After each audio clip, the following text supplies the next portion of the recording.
Good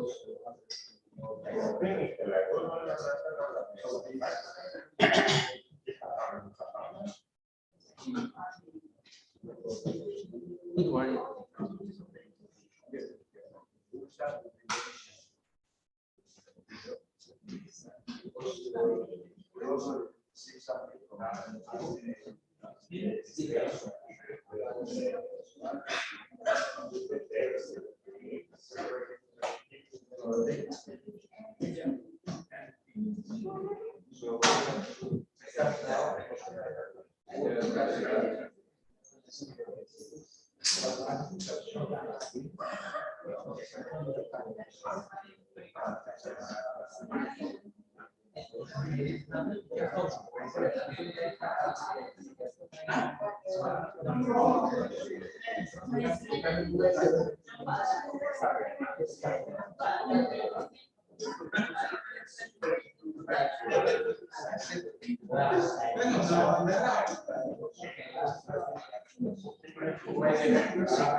Can I start up?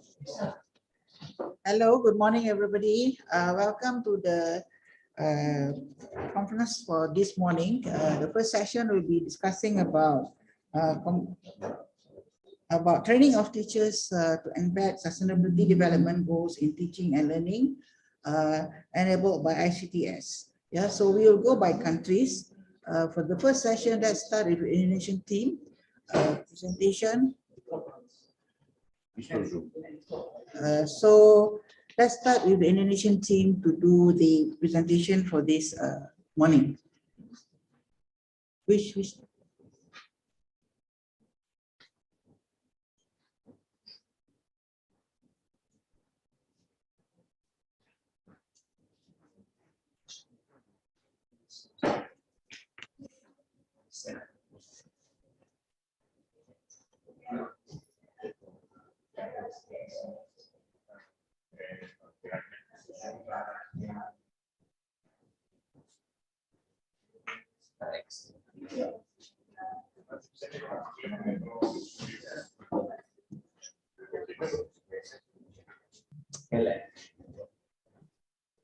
A very good morning, everybody. First of all, I would like to thank the committee from RCE CRIT who invited me as a head of the RCE Yogyakarta, also as the director for community service of Universitas Gadjah Mada, to share with you about practices in teaching and learning at Universitas Gadjah Mada, which we call community service learning for building a sustainable and just society. Actually, Universitas Gadjah Mada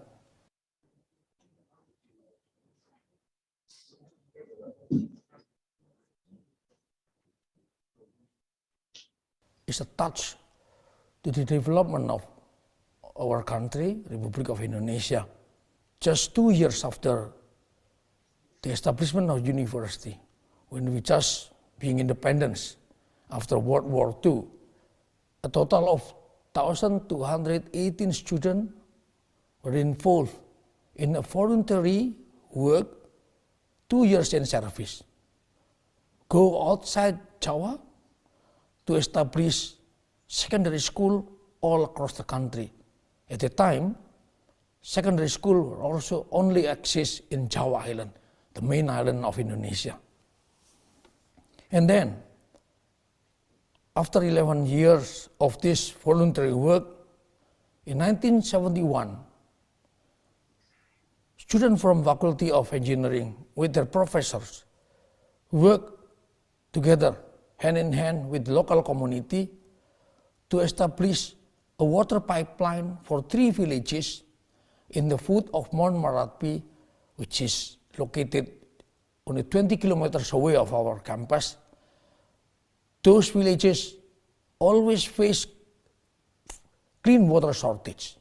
So this work connect a spring, a nearby spring, which is 3 kilometers away from the village.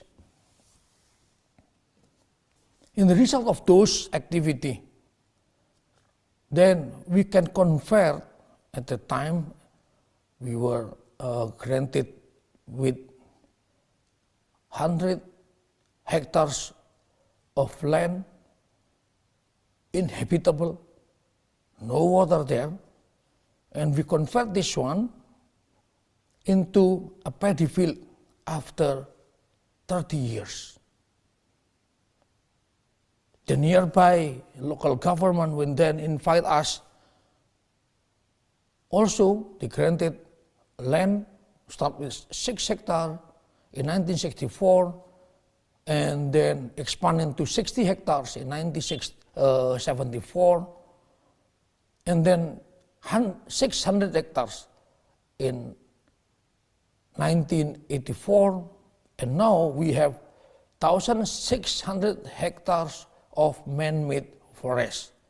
We call that man-made forest Wanagama, Wana, which means in Bahasa Indonesia and Bahasa Jawa, forest, and Gama is an abbreviation of Gajah Mada. So those forests is man-made. We then evaluate this activity and found that the activity bringing students to community is very necessary to make them understand the problem of the people surrounding them, and also giving university insight what kind of research is necessary to develop the surrounding community. And start from 1973, Universitas Gajah Mada make that those community service learning a compulsory subject for all students with 3 credit units. This year, they increase into 4 credit units. It mobilized 4-year students to work with community overcoming the issue related to local problem. Those students stay in the community for 2 months, work in a team of 20 to 30 students, which should consist at least 2 clusters. What means cluster? A cluster of physical infrastructure is students from Faculty of Engineering, Faculty of Science is there. A cluster of community health may consist students from Faculty of Pharmacy, Faculty of Medicine, and Faculty of Dentistry. A socio-economic and culture cluster may consist students from the Faculty of Social Sciences, Political Sciences, Literature, Culture, Economic, as well as Law, Faculty of Law. While agriculture-related field may consist students from agriculture, fishery, animal husbandry, agricultural technology, forestry. The students should solve a real problem existing in a community they are assigned to work and stay. Every year, we have 7,000 to 8,000 students involved in this community service learning. And we we assign them all across Indonesia in 34 provinces in Indonesia. It may be difficult for you to imagine how fast is Indonesia compared to Europe. Then I give some comparison. So the span of Indonesia is from Dublin in Ireland to Sochi in Russia, from Copenhagen to Roma. This is the spread of our country. And students were sent to several communities all across the country. Working in the community for only 2 months, you'll get nothing. You will get nothing. So start from 2013, we make a little bit a policy that in a certain area, the student involvement will be continuation for 3 to 5 years. I will call the year zero is inspiring finding. It might come from letter made by the community leaders asking university or Universitas Gadjah Mada student to come because they have some potential which is not being explored, or they have a problem that they need to get an assistance from Universitas Gadjah Mada. The first year, we will send students to map what kind of problem exists there, the capability of those people, the potential of those community is the first year. Bring back home to university the result. Then we will discuss in the university what kind of program should be implemented to those community. Then program and targets determination were done with the people of the community because they are the owner of the problem, they are the owner of the potential. And they should be involved in the determination of the design of the program. Once they agree, they can put this one into 5-year village planning. And the government, the central government, may fund, they give a funding for the development of a community for 5 years, if they have planning, 5-year planning. So the execution of the program will not have difficulty related to funding. On the 3rd year, 4th year, and 5th year is the execution of the program. Every year, different group of students may involve, but the supervisor, the professor is the same. The supervisor is the one who connects program of each years. Here, I will give you some example of projects that have been done and completed successfully by students as well, work hand in hand with all stakeholders related to the problem. The first example is the project of providing clean water for the village of Giri Cahyo. Giri Cahyo is a community around 50 kilometers away from our campus. Giri Cahyo village suffered drought for decades. The only water resource for the village was a rainwater pond, which was used for washing, cooking, and human animal drinking. Every year, always the problem were put in the newspaper about the problem of drought.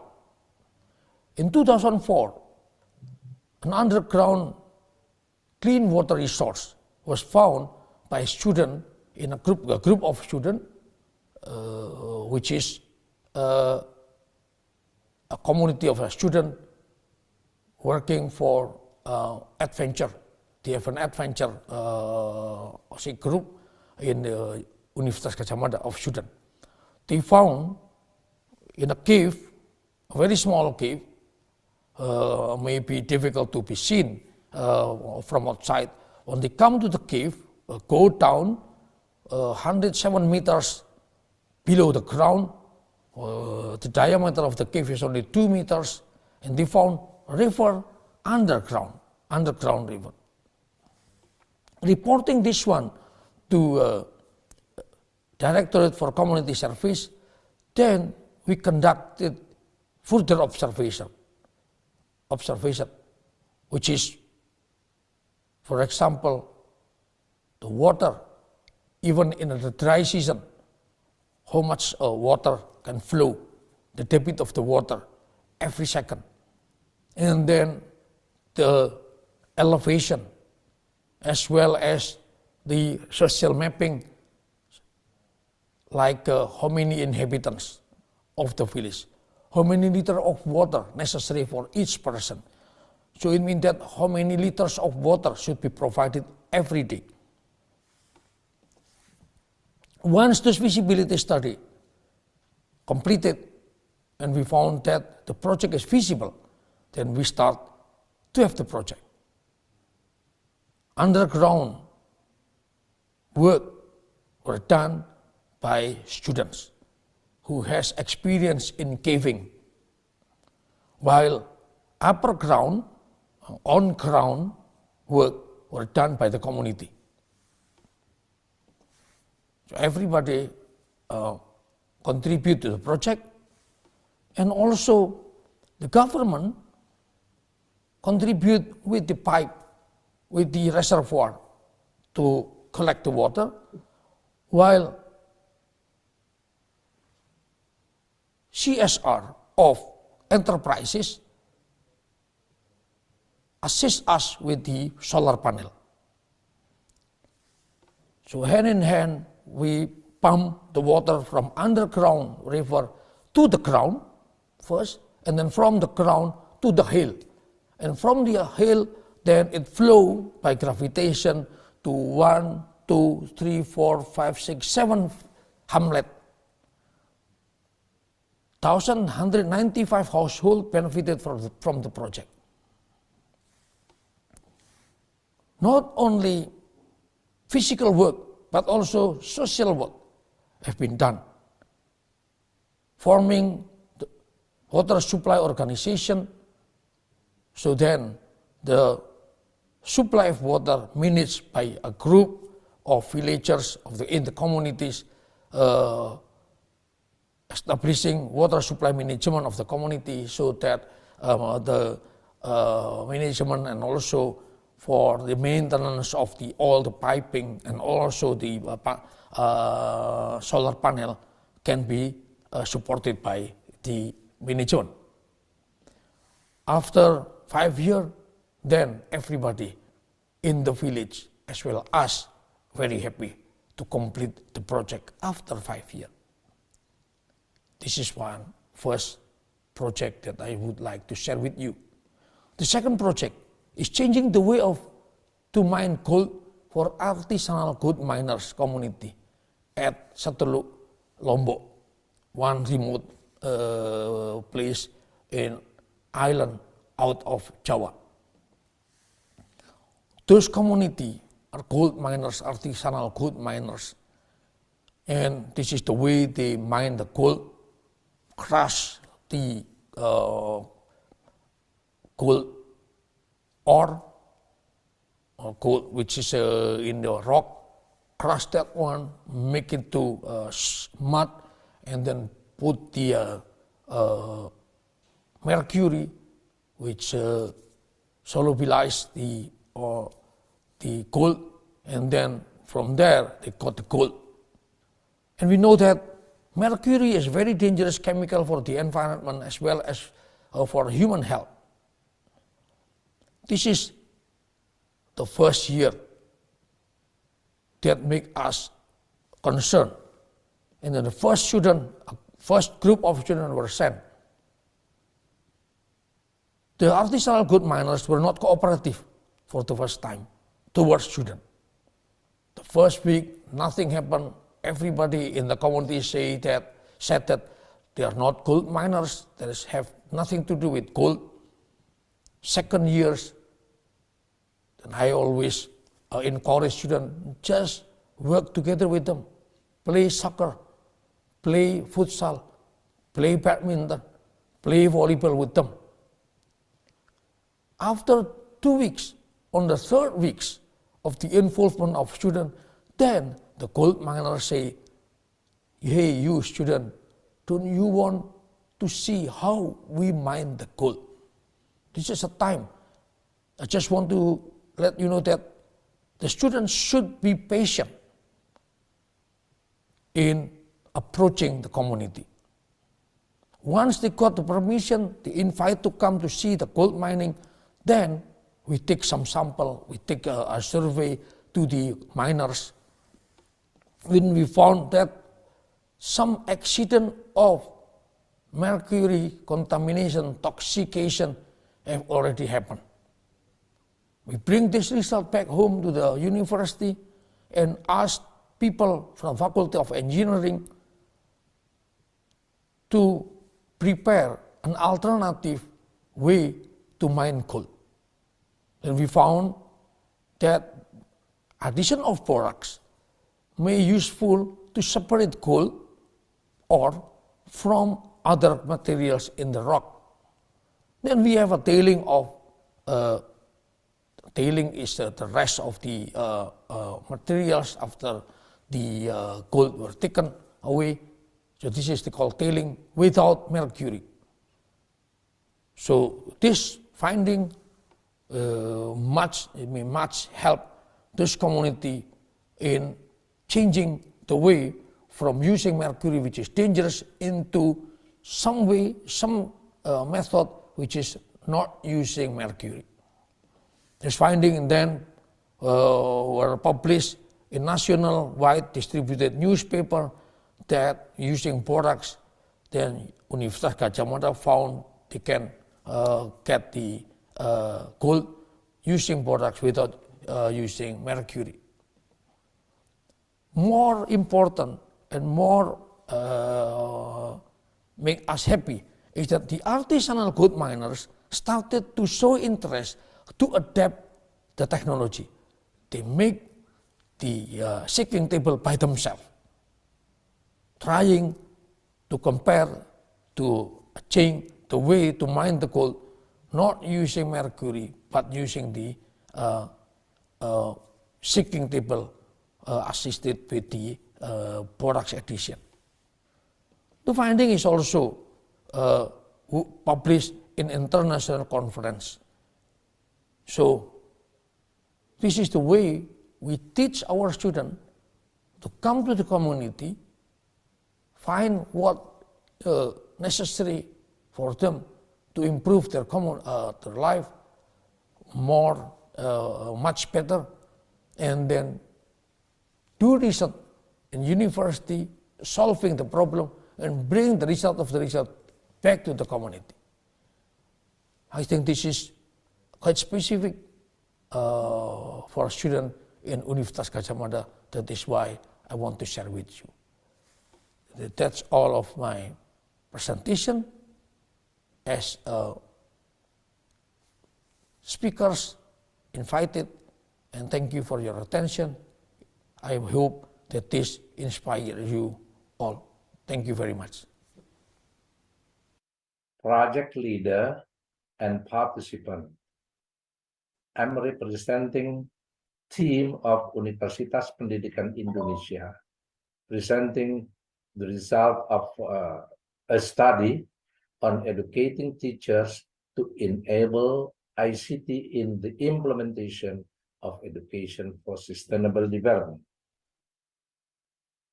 The background of this study is the purpose are to analyze the experience of teachers in using ICT in their schools, evaluate the experiences of teachers during participating in training within the ICT EEFS project, and the willingness of teachers as agent of change for the ESD implementation of the participating in the training. The study employed the survey to teachers' perception toward the development of their professional development using a questionnaire to 200 primary and junior secondary school teachers in West Java province, Indonesia. The teachers in the study were participating in the ICT Enable in-service training of teachers to address Education for Sustainable Development, or ICT EEFS training. According to the study, let's take a look at the result. About the demographic profile, in terms of gender, there are 87.8% of female and 12.2% of male. And in terms of age, there are 57.8 of age 31 through 35, 25.5% age 46 through 55 year, and 60.7% age less than 30 years. In this project, the teachers consist of 72.2% classroom teachers, 11.2% science and math teachers, 8.9% of language teachers, and 3.3% ICT and other subject teachers. The teachers being the subject of this study has different experience in terms of length of experience being a teacher.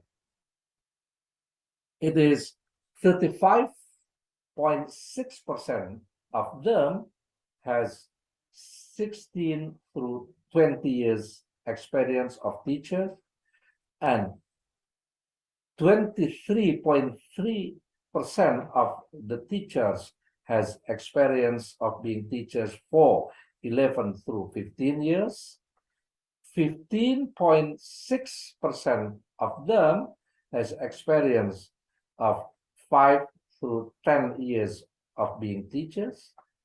12.2% of them have experience of 5 years being teachers, and 13.3% of them has experience more than 21 years. Length of experience using ICT, there are 46.7% of them has using ICT for 5 years. 31.1% of them has experience of 5 through 10 years in using ICT, and 22.2% of them has experience of using ICT for 11 through 15 years. About using ICT in school, 48.9% of them using ICT integrated in the curriculum. 40% of them using ICT integrated in selected subjects, and 11.1% of them using ICT as separated subject. And about the teaching and learning activities in school using ICT, the frequency of using computer at school, 72.2% used ICT on the most day. 22.3% of them use ICT some days in a week. 3.3% use ICT at least once a month, and 2.2% of them never use ICT in the school. About availability of access for students at school, 37% of them using portable computer, 31% using internet at school, 12% of them use PCs at school, and 20% of them not using a computer because it is not available. The purpose of using ICT at school, they respond that 63.3% of them are using ICT for developing digital content for teacher use. 27.8% use ICT for developing teaching resources, and 8.9% using ICT for finding information. And about the student activities using ICT, 41.1% using ICT for preparing examination, 20% of them using ICT for doing research, 13.3% using ICT as specific software for subject, and 18.9% of students not using ICT at class. About ICT training experience, 72.2% of them does not have experience in ICT training. 11.2% have experience of undertaking training for 15 hours.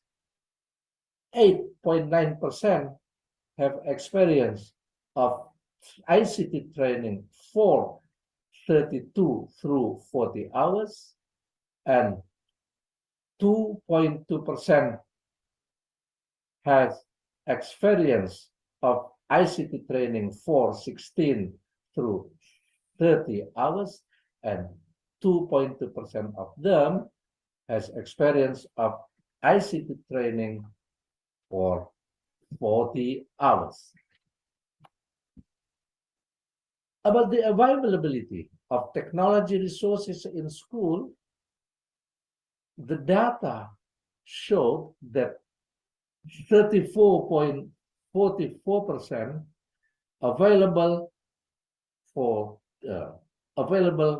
to teacher and student, and 30% of the schools available only to teachers, 17.78% available only to students, and 17.78% not available.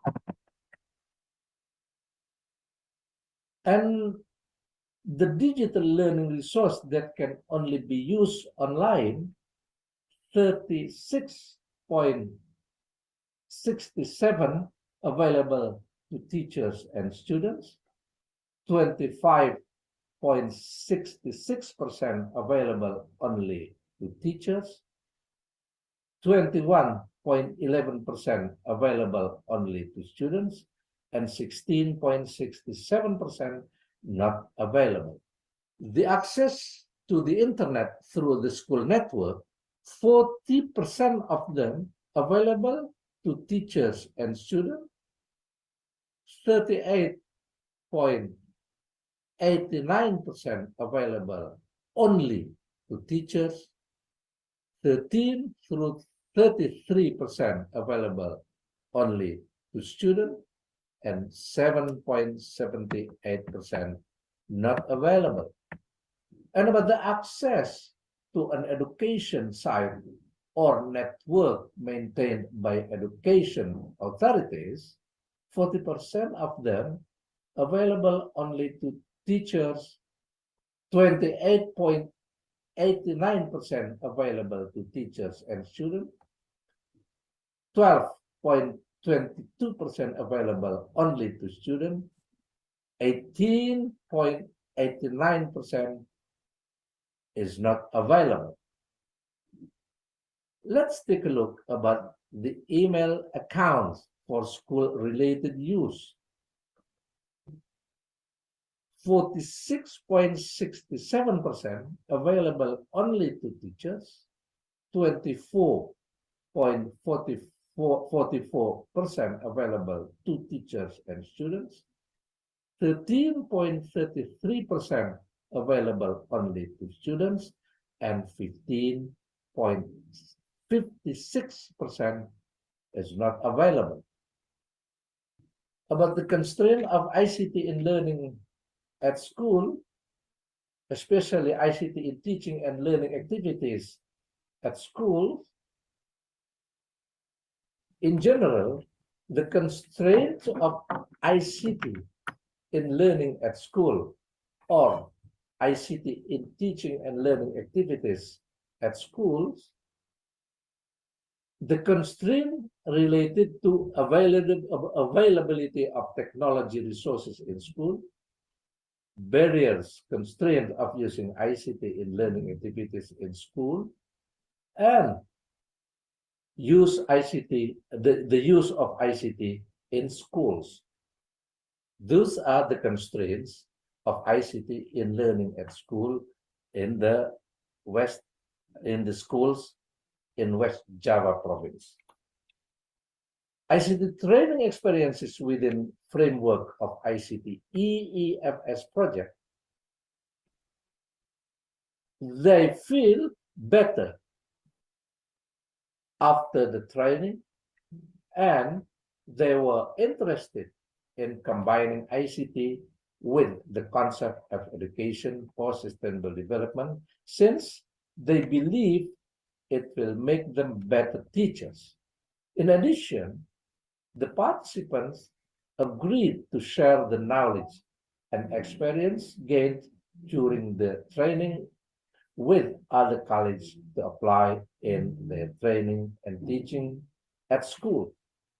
They also feel encouraged and empowered to think differently, to express their ideas throughout thought about the intention of participants to share and collaborate after the training. They express, I intend to transfer what I learned to another colleague in the school.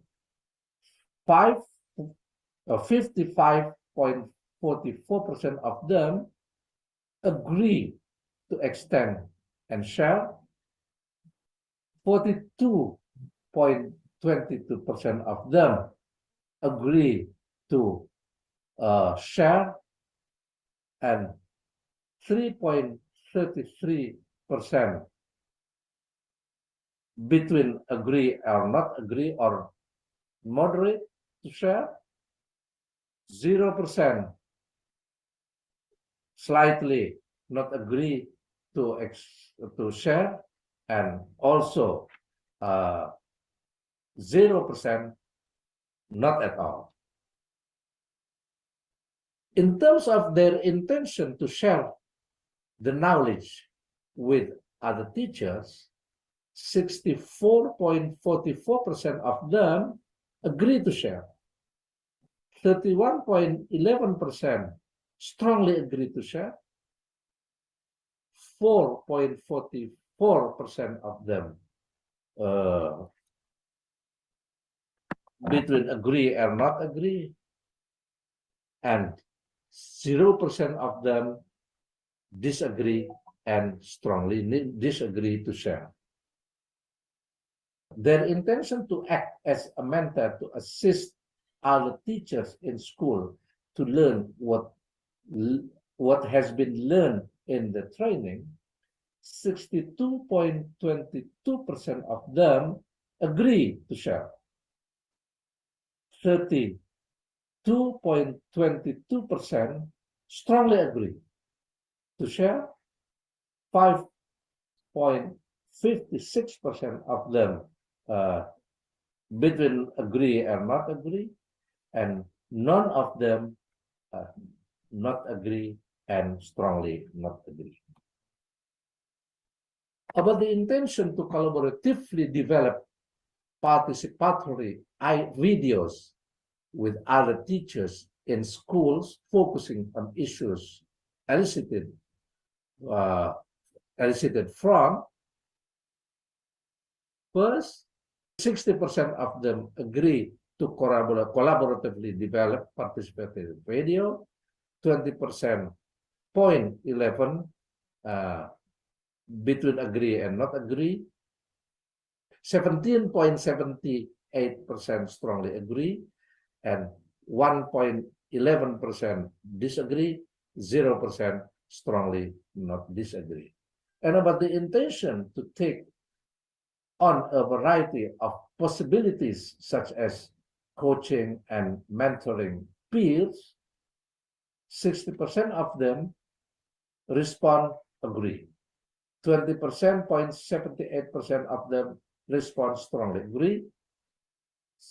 11.11% respond neither agree or disagree, and 0% disagree and strongly disagree. About the intention to link the teaching with the local community through service learning, 53.33% of them respond agree, 23.33% of them respond strongly agree, 21.11% respond neither agree or disagree, and 2.2% respond disagree, 0% respond strongly disagree.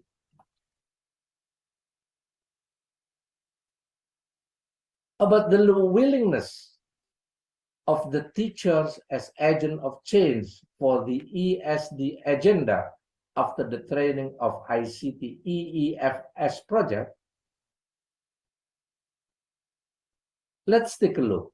They respond to the readiness of the experiment. Let's take a look about their readiness to experiment with small change that would make a difference. They respond, 57.78% of them respond agree, 30% respond strongly agree, 12.22% respond neither agree or disagree, and 0% respond disagree and disagree, strongly disagree. And about the awareness of the change in teaching, learning, and curriculum perception, they respond, 70% of them respond agree, 22.22% respond strongly agree, 7.78% respond neither agree or disagree, and 0% respond disagree, and 0% also respond strongly disagree.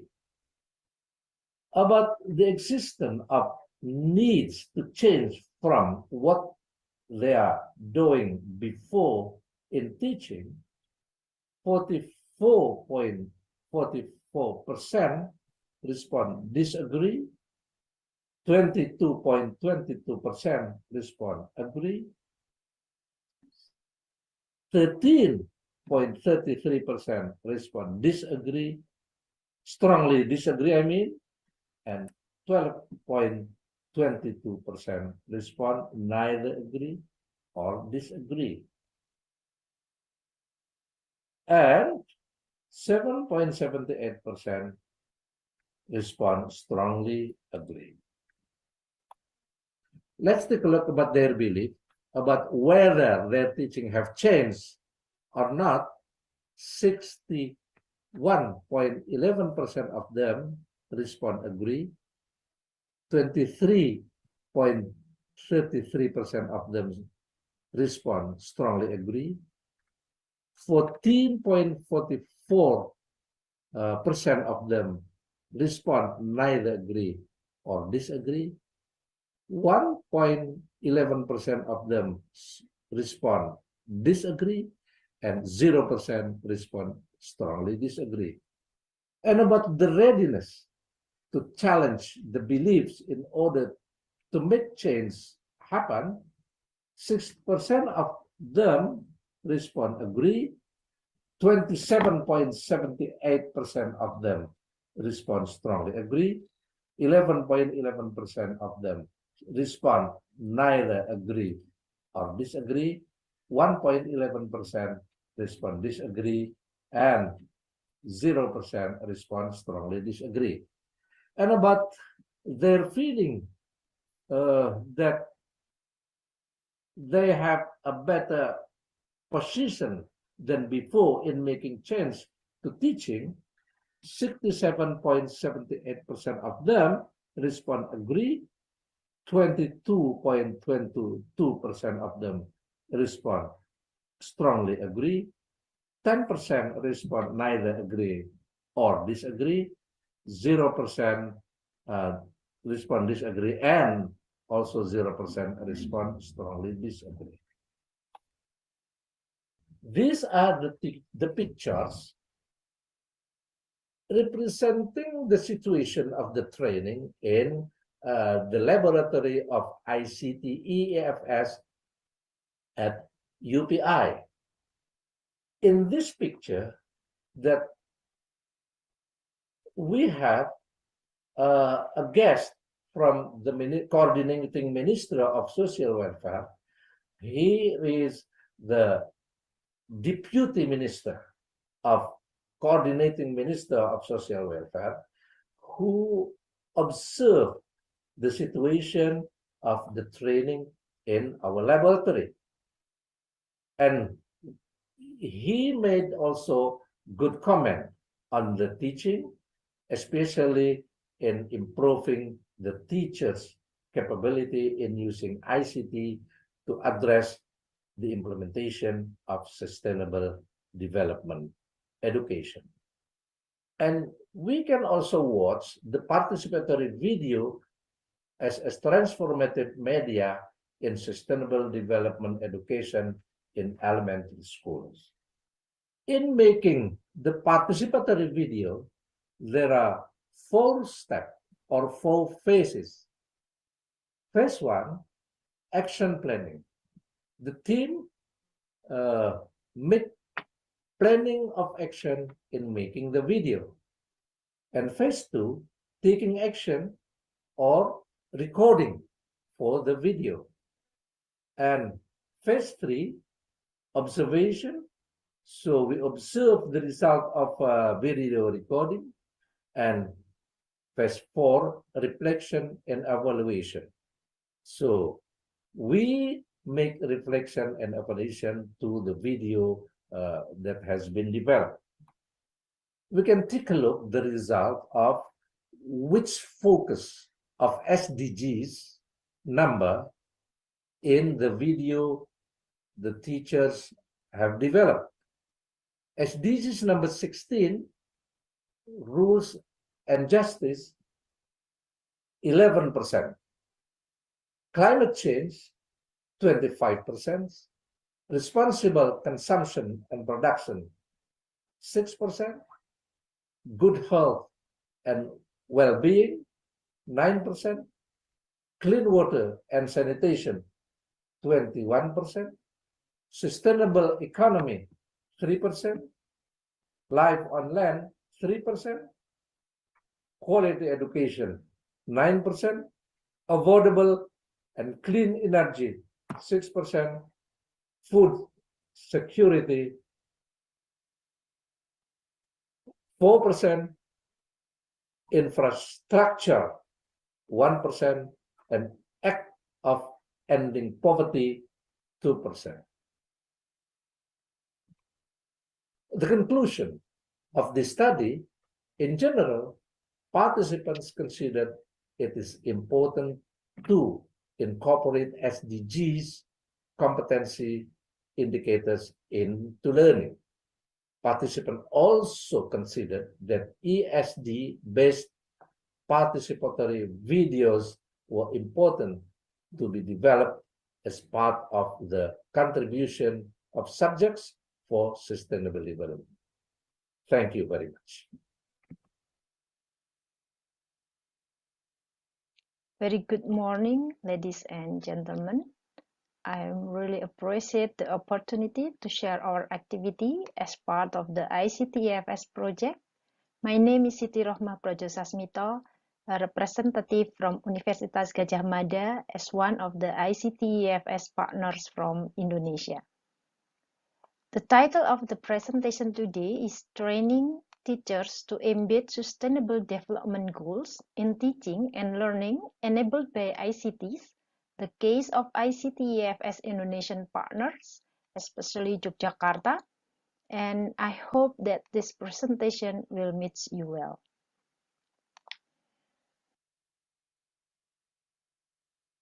As a background, we know that United Nations in 2015 declared 17 issues on sustainable development goals to provide welfare to all the people in the world.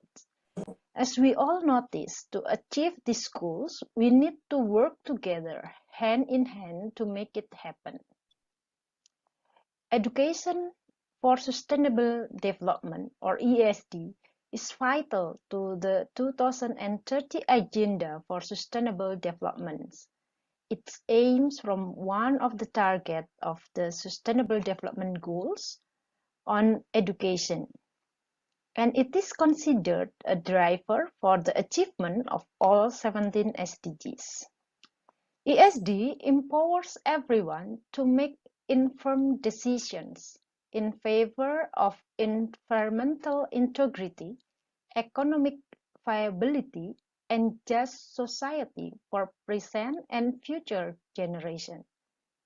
It aims to provide the knowledge, skills, attitude, and values necessary to address sustainable development challenges. One of the projects funded by the European Commission Erasmus plus capacity building in higher education aim to participate, namely ICTEFS, which serve mainly in Indonesia, Malaysia, and Vietnam. ICTEFS project aims at developing an ICT-enabled capacity building program for in-service teachers and teacher educators. It turns them to use innovative teaching methodologies and pedagogies oriented to education for sustainability. The main activity of this project is in-service teacher training for schools around the university partners. Why did this activity become important in spreading the ESD? Because in-service teacher training helps develop teachers' knowledge, skill, teaching attitude, and it also increases confidence in curriculum challenges. As we know, along with the growth of the world, technology, especially in the field of information and communication, also growing. In the past, we only employed CD-ROMs, videos, and audio saved in a cassette or a disc used as learning resources.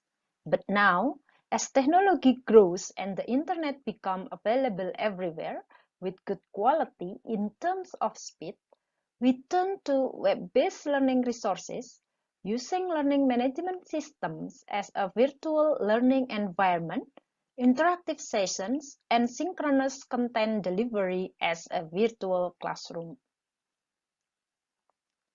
However, to be able to employ ICTs in their maximum capacity, of course, the teacher, as the creator of the curriculum and also the lesson plan, need to understand the potential and the chance to use ICT in education, training, just-in-time support, and also practices. Further, to make ICT more useful in delivering sustainability issues, we need to transfer teachers' point of views and roles in the use of technology to deliver education for sustainability in their classroom, whether it is face-to-face or virtually. And in-service teacher training held an important part to transform the school curriculum to become more friendly to sustainability issues and conducted using more sustainable learning tools, the ICTs. To participate in empowering teachers to deliver SDGs issues using ICT, we designed an in-service teacher training to infuse ICT-enabled ESD into school curricula. We recruited teachers from all schools levels in the special region of Yogyakarta province through an open recruitment system. We sent electronic flyers to school using email and teachers' networks and also an invitation through the Province Education and Cultural Bureau.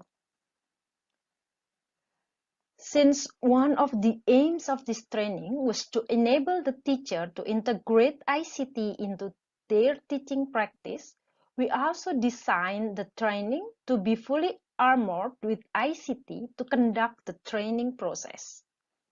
We use learning management system, we use Google Classroom and also Google Site for the repository, keeping the learning material, and also for uploading the assignments. And we also interact with participant and facilitator through a discussion board.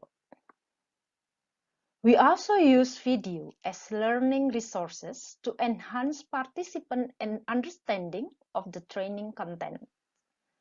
To increase engagement with the participants and deliver the training, we use a video conferencing application, we use Zoom, to conduct asynchronous online training. Further, we created a chat group using WhatsApp groups to enable discussion and initiate a community of practice among participants. Besides, we also had hands-on practices and direct feedback to the teacher, and also assignments that can directly transfer to their daily teaching practice. This training is a blended training by mixing the synchronous and asynchronous session for 87 hours of training. We divided the training into 7 synchronous sessions in order to increase interactivity and networking between teachers. We also designed this training into hybrid training by inviting one group of participants to our campus in each session. We explored information and communication technology as a learning tools, also as a learning medium, and of course as a learning resources. So the training became the example of the teacher, the use of ICTs in the education for sustainability, and they can directly experience the learning process using ICTs. We designed the training as an active and collaborative learning session for the participants by giving an opportunity the participants to practice during the training and work collaboratively with their peer participants. The facilitators came from various backgrounds, location, and position on these projects. We invited facilitators from our partners in the ICT-EFS project in order to give a broad point of view. We hope participants could learn from our partners from other countries how to infuse SDGs issues into their teaching practice. We also invited Prof. Makrakis to deliver directly the idea on how to integrate the SDGs into the school curricula using Decora Plus methodology. Besides, of course, our home expert on SDGs issues, ESD, ICT on education, and curriculum development became the facilitators. Participants from this activity came from 5 regions in Yogyakarta Special Regions, 75.8 females and 24.2% male teachers participated in the training. The teacher came from various levels of education, 21% from primary schools, 19% from secondary schools, and 60% from high-end vocational schools. Most participants had more than 10 years of teaching experience and use of ICTs. The aim of this report is to evaluate the teacher's perspective on the training process, mastery of the training topics, the effect of the teaching practices, and the follow-up action plan. The evaluation was conducted online by sending an online questionnaire, the ICT-EFS assessment form developed by the project coordinator, through a Google form. The evaluation was sent to all participants, and 120 participants responded and completed the questionnaires. The data was then analyzed descriptively. From 211 participants registered, 148 participants finished all the assignments and received the certificate of training. There were 159 lesson plans infused with SDGs issues, and use of ICT was submitted. However, only 148 participatory video was submitted. There were two types of participatory video. The first one was teachers to students video used as the learning material that infused with SDGs issues. And the second one is the teacher to teacher video as the peer dissemination video. Let's move to the evaluation result from the questionnaire. From the questionnaire, we got that most of the participants were happy and found that this training very useful for them. In terms of the training process, participants really appreciated that the content we delivered matched with the objective of the training. In addition, participants also very pleased that the training material was perfectly matched with the teacher's needs. However, even though this training was about the employment of ICTs in the education process, the use of online media as the mode of delivery of the training become the least item that received positive responses from the participants.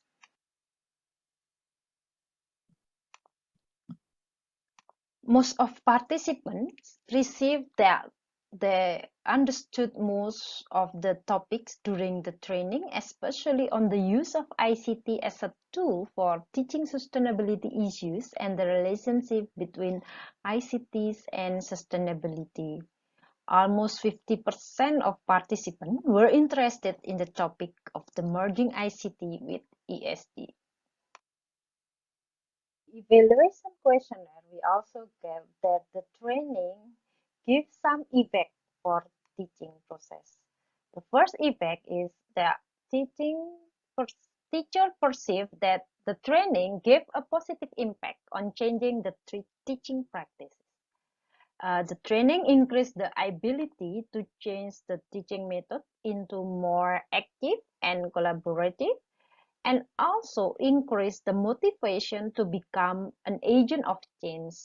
They want to change their curriculum in school, become more curriculum that engage in sustainability issues. Most participants also have positive follow-up action plan in their school related to the training topics, and also want to continue to deliver sustainability issues in their teaching practice.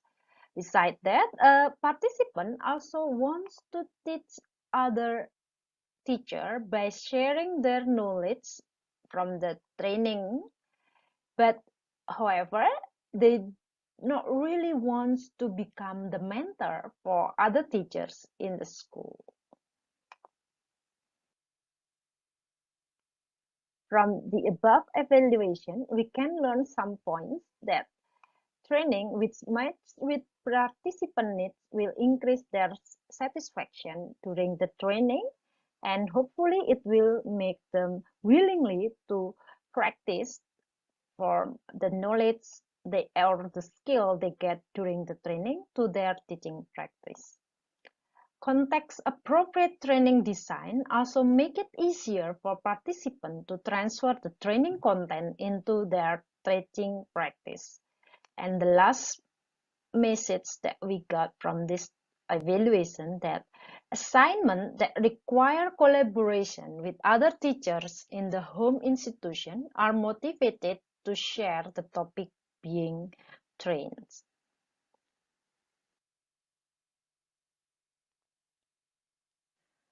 Further evaluation of the impact of the training in the school curriculum reform that infuse ESD are needed as our follow-up plans. And also the further evaluation of the ICT-enabled sustainable education in the teaching and learning process also needed. We also want to follow up the training, the in-service teacher training conducted in campus space into the school-based in-service teacher training involve teachers who participate in the university. And at this moment, we already conducted some of this activity. These are some references that we use to deliver this evaluation report. And matur nuwun, terima kasih. Thank you very much for your attention. We are waiting for another collaboration with all of you.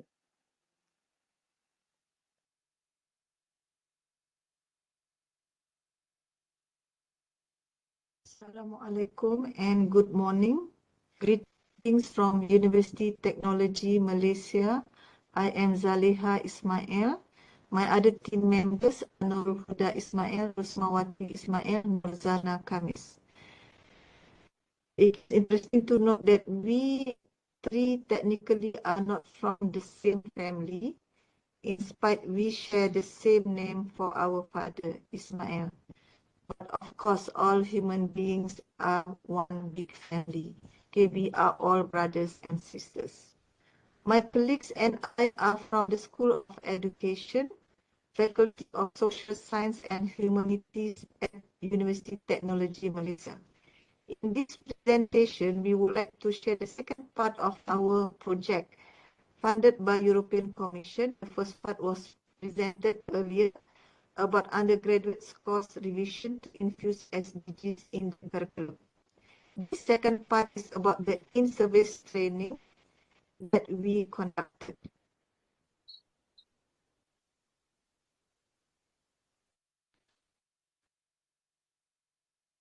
Currently, sustainability is a critical issue throughout the world. The issue is getting serious as the citizens lack awareness in societal, environmental, and economic sustainability. The community is commonly familiar about several issues around them, but they are lack of awareness to involve themselves in helping to reduce the intensity of the problems. In relation to EFS, the Malaysian Ministry of Education is more concerned with upgrading the educational system. We have SDGs elements in some extracurricular activities. We also have environmental education and some science topics related to SDGs. Unfortunately, all these are not sufficient. To guarantee the students receive a high quality education, teachers must be prepared to integrate environmental, cultural, and economic sustainability into their lessons. One obstacle to the implementation of education for sustainability has been the lack of instruction and resources to enable the incorporation of SDGs. Typically, it is believed that in order for a teacher to be prepared to teach, they must first acquire the essential information, abilities, and attitudes. Besides being well versed with ESD, educators must be aware of the importance of education for sustainable justice. Justice for sustainability has vast implications for the environment, society, economy, and culture.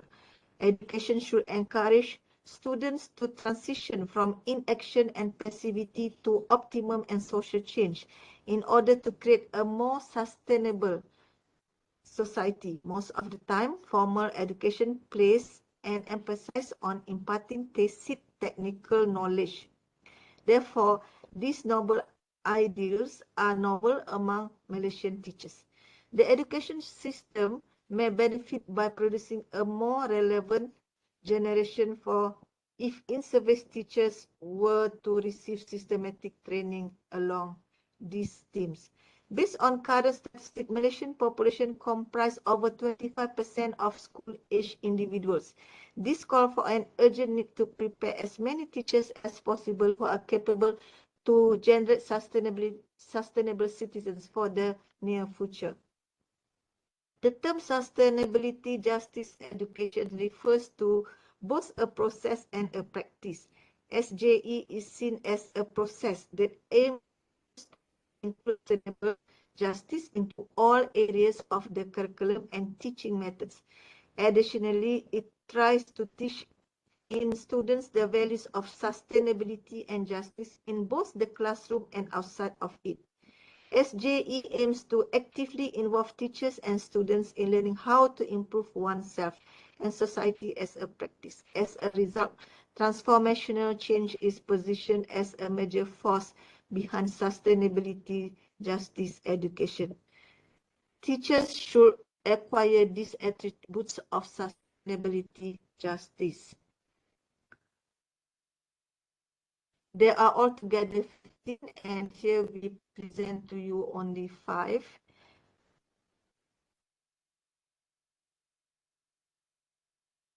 With all that being discussed, we at UTM, in collaboration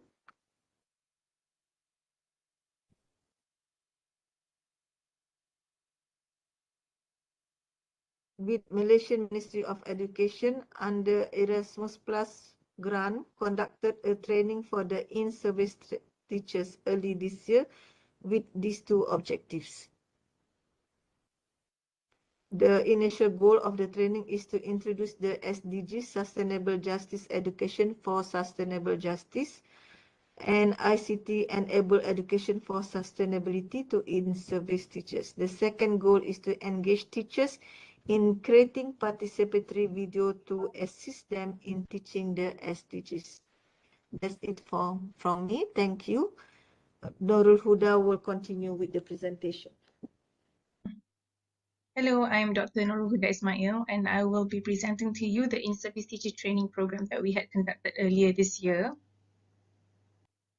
Okay, so the program that we conducted was a 3-week training program, and we had 1 meeting per week, once in the end of January and twice in February. The participant learning time was 120 hours, as was discussed in our previous regional meeting. And the program itself involved 214 teachers from 214 different schools. So it was a big program. It also involved teachers from all 11 districts in Johor, and we were also monitored by the Johor State Education Department and 12 SISC plus teachers. This is the map of Johor, and we had teacher representatives from all 11 districts of Johor, including Segamat, Tangkak, Muar, Yong Ping, Batu Pahat, Pontian Kulai, and so forth. For the first day, for the introduction, Professor Dr. Zaliha Ismail introduced the basic concepts of sustainability development, education for sustainability development goals, and thinking sustainably. And then in the evening, we focused on ICT integration in ESD, which was focused on UN Day and concept map. For the second day, we also focus on ICT in ESD, such as gamification, storyboard, and participatory video. On the third day, there was a presentation on peer coaching and mobile mentoring, whereas the participants presented their e-concept map and storyboard, and in the end, there was a reflection section conducted. So for the last 3 sessions, all of the facilitators were involved.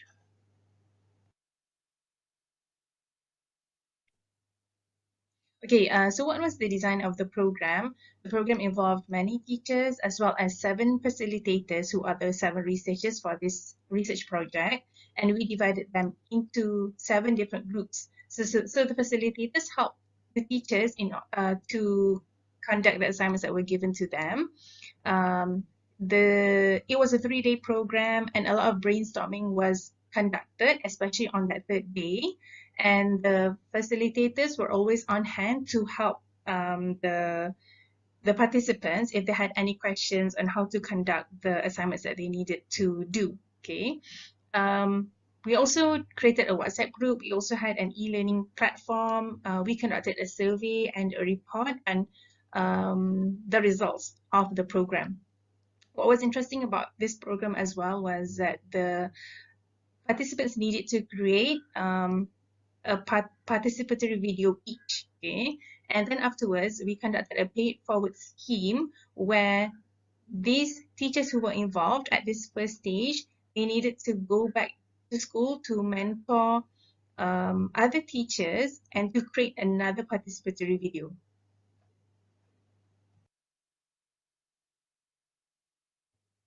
Okay, for the participatory video project, we actually conducted a competition which was divided into two categories, which was the individual category and the school category. So for the individual category, a total amount of 2,400 ringgit was set aside for the winners.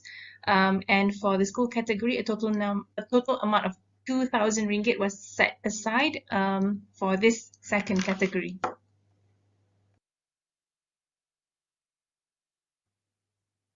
For the PV project, it had actually potential for a very high impact. So if each of the teachers developed one individual PV, and at the school level, another 214 PVs were developed, a total number of 428 PVs would have been developed and uploaded on YouTube.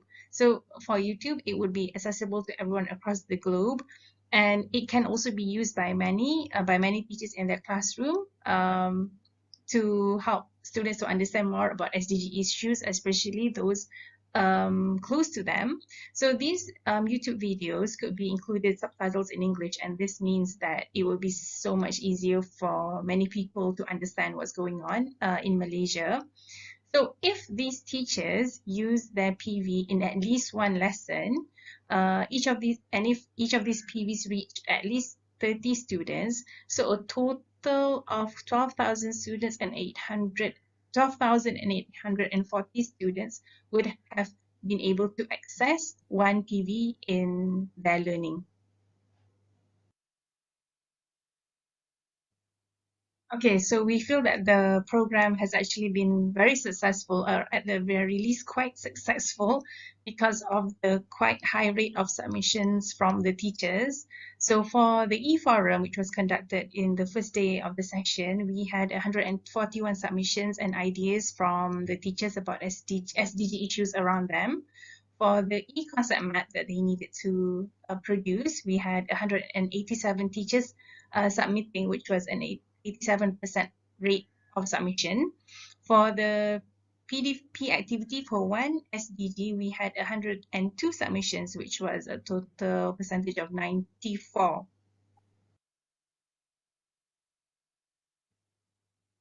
For the PV project, because it was a bit more challenging, there was a little bit less in terms of the submission rate. For the storyboard, we had 119 submissions, which became a total of 56.7% rate of submission. For the lesson plan, in which the teachers needed to explain how they would integrate the PV into one lesson plan, only 70 was submitted, which was 33%. For the mentor PVs, which was the first group of teachers involved in the program, we were able to gather 144 PVs, which was actually quite a lot, considering that there's 214 teachers involved, and that is 67% rate of submission. And for the mentee PVs, 70 PVs were produced, which was out of 214 teachers or school is 33%. So the total number of PVs developed for this program is 214. And if the teachers use this PV in their classroom at least once, it would have potentially reached 6,420 students. So the PVs are on YouTube, and this means that it is actually accessible to everyone across the globe. All right, so let's go to methodology two, which is the survey. So after the program, we actually conducted a post-survey for the 214 teachers involved in the program. The survey was distributed online using Google Form, and the teachers could fill in the survey at any time after the program had ended. A total number of 145 teachers filled in this form, and a simple descriptive analysis was conducted on the responses of the survey. So what was the construct of the survey? We focused on technology facilities at school, constructs and obstacles in teaching and learning in schools, participants training, ICT training, participants' opinions on training methods, and the effects of ICT EEFS training on them. Hi everyone, I am Roswanti. I will continue with my part, which is finding e-survey in service training. We actually nearly collect 70% from 214 participants, which is from 11 district in Johor Bahru, which is from Batu Pahat, Johor Bahru, Keluang, Kota Tinggi, Kulai Mersing, Muar, Pasir Gudang, Pontian, Segamat and Tangkap. And the highest participant, it came from Johor Bahru, which is 32 participants and 22.07%. Okay, for gender, 77 from female and 23 from male. And for age, mostly 82% came from 31 to 45 years old, and the lowest age came from 46 to 55 years old. And mostly field of teachers came from mathematics teachers and science teachers, which is 47% and 35%. And unfortunately, the lowest field came from ICT teachers. Okay, we have 5 constructs for e-survey, which is construct A, technology facilities at school, which is 5 item and 4 scale. Construct B, obstacle using ICT in teaching and learning at school, which is have 14 item and 4 scale. Construct C, participant opinion towards training, 12 item and 5 scale. Construct D, participant opinion towards method, 37 item and 5 scale. And lastly, construct E, effect of training, 13 item and 5 scale. And as we can see that the number of scale for each construct is different. From the e-survey construct of technology facilities at school, the highest mean is scale number 4, which is agreed. Most of the participants choose item A5, which is the both teachers and students have technology facilities by using on email account to access for school necessary. And construct of obstacle to the use of ICT in teaching and learning in school. Scale number 3, which is to some extent, most of the participants choose B8 and B9, which is insufficient time for teachers to prepare lesson and insufficient effective professional learning resources for teachers as the obstacle to the use of ICT in teaching and learning in school. For construct of participant opinion on the training, the highest mean is scale number 4, which is agree. Most of them choose item C5, which is they agree apply knowledge and skill gain. For construct participant opinion on training method, the highest mean is also scale number 4, which is they agree that for item D37, which is they agree that the training gave them opportunities to practice new knowledge and skill. Okay, lastly, for construct of the effect of training, the highest mean is scale number 4, which is many of them choose item E11, which is they agree that they believe about teaching have changed. Okay, that's all for findings. Thank you. Hi, I'm Dr. Nuzana. I will continue the discussion part. The program was a 3-day program with an additional task of developing and submitting the PVs for evaluation in a competition. Okay, I would like to explain about how our PV program is conducted. In the first sessions, various SDG concept, teaching tools, and concept maps were delivered to teachers. For the second session, introduction to PV were conducted, and each teacher was explained about the PV project tasks and the rules. At the end of the program, the teacher were required to develop one participatory video. For the third session, a 3-hour brainstorming session was conducted with the teacher. The teacher were divided into groups, and about 20 to 30 teachers led by one facilitator. So we have 7 facilitators, and at the end, the teachers were instructed to mentor a group of teachers from their own school to develop their own participatory videos at the school level in a pay it forward scheme. So I believe that this project is so very impactful because the large number of people involved and can be reached. The 3 days training that we had is 24th January, 8 February, and 16 February for the trainings. And 90% was attended the workshop that we had made.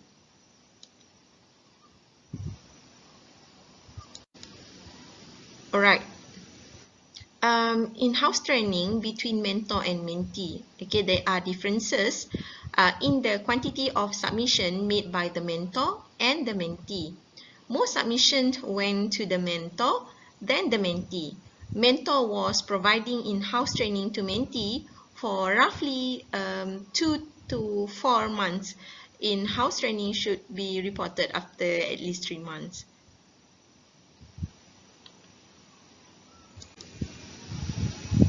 Alright, I share the table here. The table shows the facilitators involved in the program and their roles and action.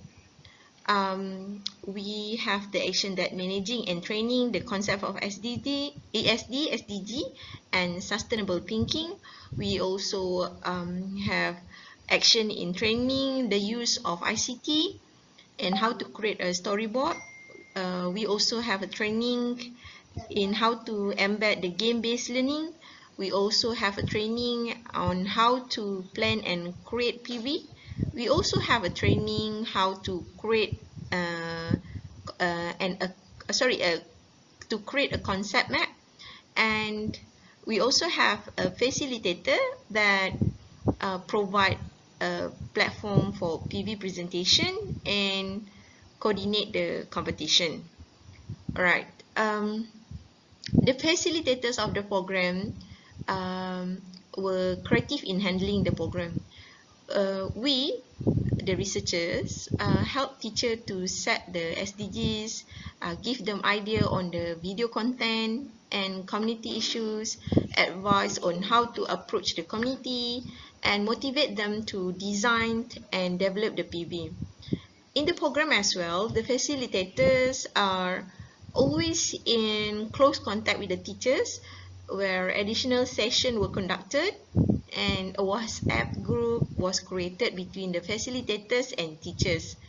So this is the example, okay, of the storyboard from the teacher. During the development of storyboard, teacher who had prepared their storyboard, they need to present their idea. The facilitator and the teacher, the other teachers, we commented on them. Finally, the teacher were told to post their PV to YouTube, and the YouTube can be accessible, okay, and for any time, from any location, by anybody in Malaysia who is interested in SDG issue. Alright, we found there are some limitations and challenges that we face in this program. There are training of trainers, workload, and time. Some teachers mentioned there get uneasiness in coaching the selected group of their teachers in their school. So they felt that they did not have enough knowledge and skills to guide the teachers. We also observed that during the teacher training program, less time was spent on explaining and discussing what is PV, how does PV differ from teaching video, and what are the objectives of PVs. This lack of explanation, we think that it might have deterred a higher submission rate. Teachers are having very heavy workloads. So many teachers will voice out that the time frame given was limited to develop the PV due to their main responsibility as a teacher. And also, teacher had mentioned that the schedule for the program was right before the beginning of the new school year and also during the national exam. We have national exam in Malaysia. So, many of them are involved and appointed as invigilators and examiners for that. Yeah, for the in-service training of teacher to address education for sustainability program, which is ICTEFS, we think that we handled it successfully. And we believe that it appears many benefits for teachers. The development of the PV has helped teachers to improve their ICT knowledge and attain good video making skill. The teacher had developed their skill in terms of production video, editing, exporting, planning, and integrating. All the ICT skills, including storyboard, designing, are well presented in their PV videos. So at the same time, they are capable of doing research about SDG via observation and interview. So they become aware of community issue close to them and have continue networking with the community and their local authorities. So as we know, teachers can play a huge role in disseminating the message of the SDG because they are always interacting with the younger generation and continuously have the opportunity to raise awareness, sympathy and empathy of the environment around students. I think this is the turn which to develop sustainability and responsible new generation for a better earth, which are the main goal of SDGs. As a conclusion, it is suggested that more time should be spent on explaining what PV is, the step in developing PVs, and the content that should be in a PV. This is, the teacher are clear on the process they need to undergo and the product they need to create to produce effective PVs. It is suggested that teachers work in teams to produce higher quality PV. This kind of project is useful not only for the target community that the PVs centers around, but also for help the creator of PV to become close to this community and form lifelong bonds. Alright, thank you from us, Zaleha, Zana, Huda, and Rose. Bye.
Jim Taylor from RCE KwaZulu Natal, South Africa.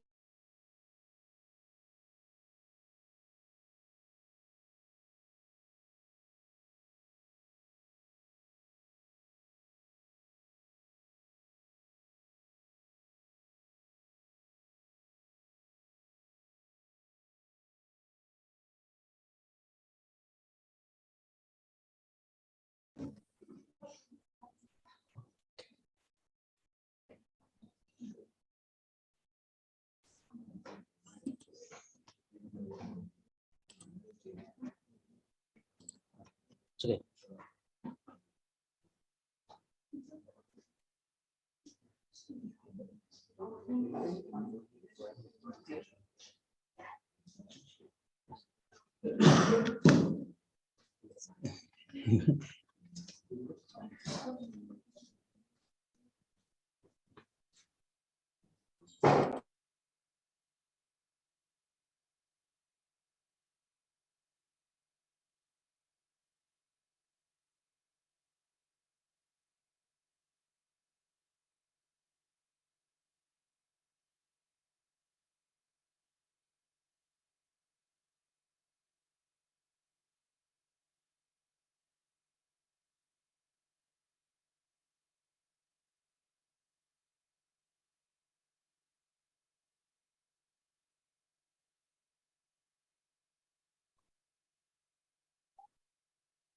Hi, my name is Tim Taylor and I'm speaking to you from South Africa, where this presentation was developed.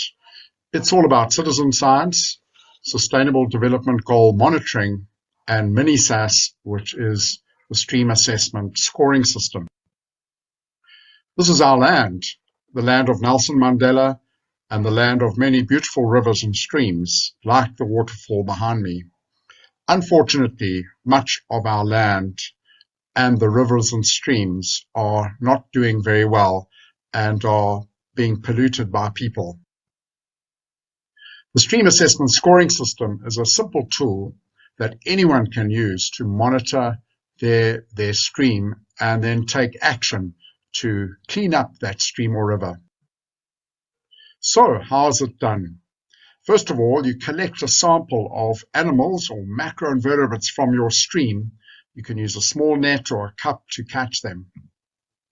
Once you've done that, you can classify them using a simple key or dichotomous key that tells you what creatures you found in your stream. From these creatures, you can calculate a river health index. These creatures all have a threshold of pollution tolerance, so some of them are very sensitive. If you find them, it means you have pretty good quality water in your stream. And you can take those results to a Google Earth plane and it will calculate the river health index for you. Once you've starting to understand what's going wrong in your stream, you can take action to solve it. These pictures are about young people doing a MiniSAS stream assessment and taking action to begin to solve the problem their stream has. There they are, and there are some of the macroinvertebrates all around them. This is the dichotomous key, and it just shows you how it works. You start over here. Has it got a shell? Perhaps no shell. Has it got legs or no legs? And has it got wings or no wings? And there, from this little example, we get to a stoneflower, which is a very sensitive creature. This is the Google Earth plane. You can see the framework that it offers you, and you tick the organisms you find, and then it will give you a score. This is Southern Africa, South Africa, Lesotho, Eswatini, and you can see how many hundreds and hundreds of people are doing water quality monitoring using MiniSAS and putting their results on this Google Earth plane. This is a close-up view of my local village, Howick, and you can see the quality of the stream in this satellite view. We are working hard to try and solve the problems in our rivers and streams. This is the slide showing how Google Earth calculates the score for you, And in this image, it's a healthy blue crab icon on the screen showing good conditions. Here are some young people figuring out the quality of their stream, some older people doing a mini SAS, and through SDG reporting, this technique is suggested for SDG 6.3.2 as well as for Target 6B for use in any country in the world. So we invite you to join us and try out mini SAS and see if it works for you. Thank you so much for listening.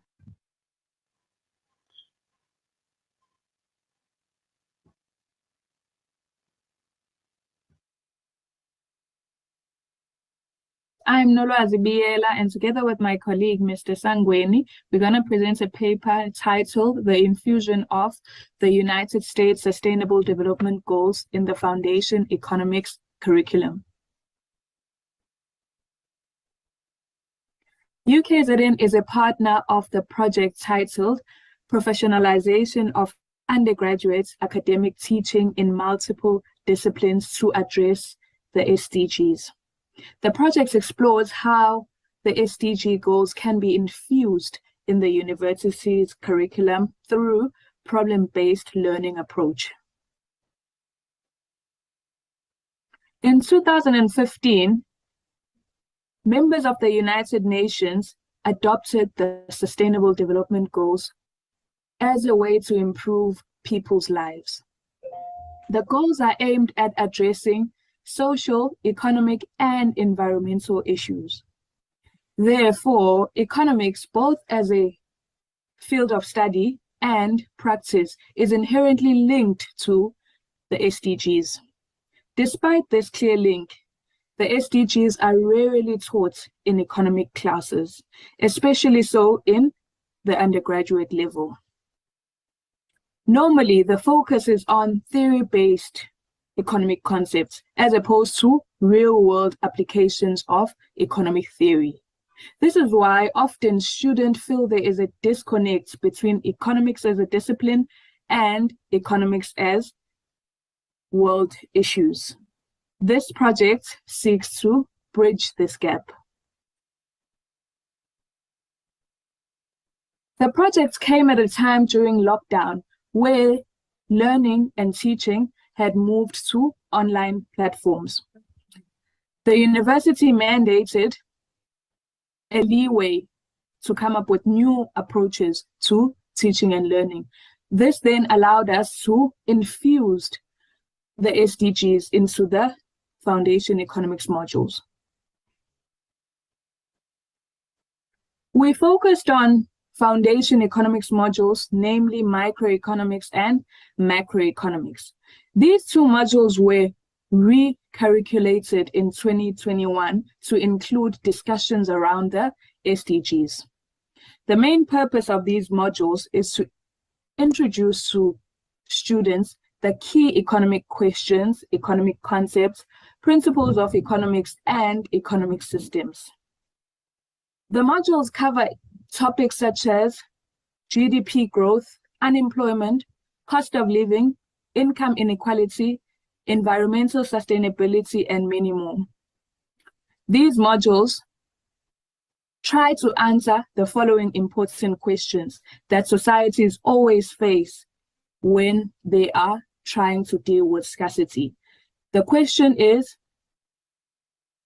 what to produce, the next one is how to produce, and the last one pertains to for whom to produce. The study approach we took was a research-based assignments project approach where we asked students to compile a short report on the status quo of South Africa with regards to their efforts on achieving the following 5 Sustainable Development Goals. We focused on mainly Sustainable Goal 8, 9, 10, 12, and 17. We mainly focused on this because we believe that these 5 Sustainable Development Goals go to the core of economics as a discipline. To prepare the students for the assignments, the students were instructed to watch 3 documentaries. The first documentary was on the global financial crisis. The second documentary talked about why there's so much poverty in Africa. And the last one pertained to economic issues and environmental issues and the role of economics. After students had watched all these documentaries, there was a shift in their way of thinking. What we saw was that questions during the lecture now became more orientated up around sustainable development goals and the national development policy. Class debates revolved around the way in which policymakers should try and achieve these goals and the way in which public policy must be formulated to ensure success. What we used was the UKZN e-learning platforms to conduct a survey. The survey was done to gauge out student perspective of the infusion of SDGs into the curriculum. Thank you, my colleague, Ms. Nolwazi. So what I'll be doing, I'll be presenting some of the results and our observations as a teaching team based on the survey that we conducted. The survey relies, of course, heavily on the student perceptions around this entire project or this research that we are doing. But a bit of background as to our foundation students. Now, foundation students are part of the foundation program that comes from the Teaching and Learning Unit of the University of KwaZulu-Natal. It's designed to assist previously disadvantaged students, most often than not, these are Black students who come from far away rural areas. So this program is meant to give them access to higher learning institutions, give them that chance of bettering their lives, which is one of the ways we pose this research to our students. Now, the idea for us was to see, first of all, if our students are aware of SDGs in the first case. And if they are aware, how many of them are aware of it? And after they've done this research, how many of them now are aware of what SDGs are and how they impact their own lives? So the research was supposed to be a discovery or a journey of discovery for our students as well.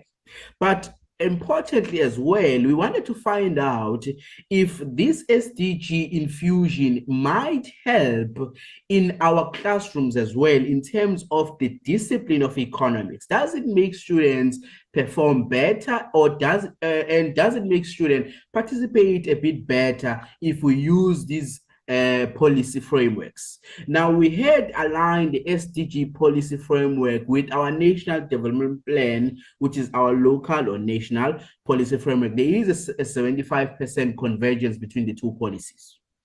I'm going to now start with the sample that we were using in terms of its demographics. So practically all our students, our foundation students, were involved in the research.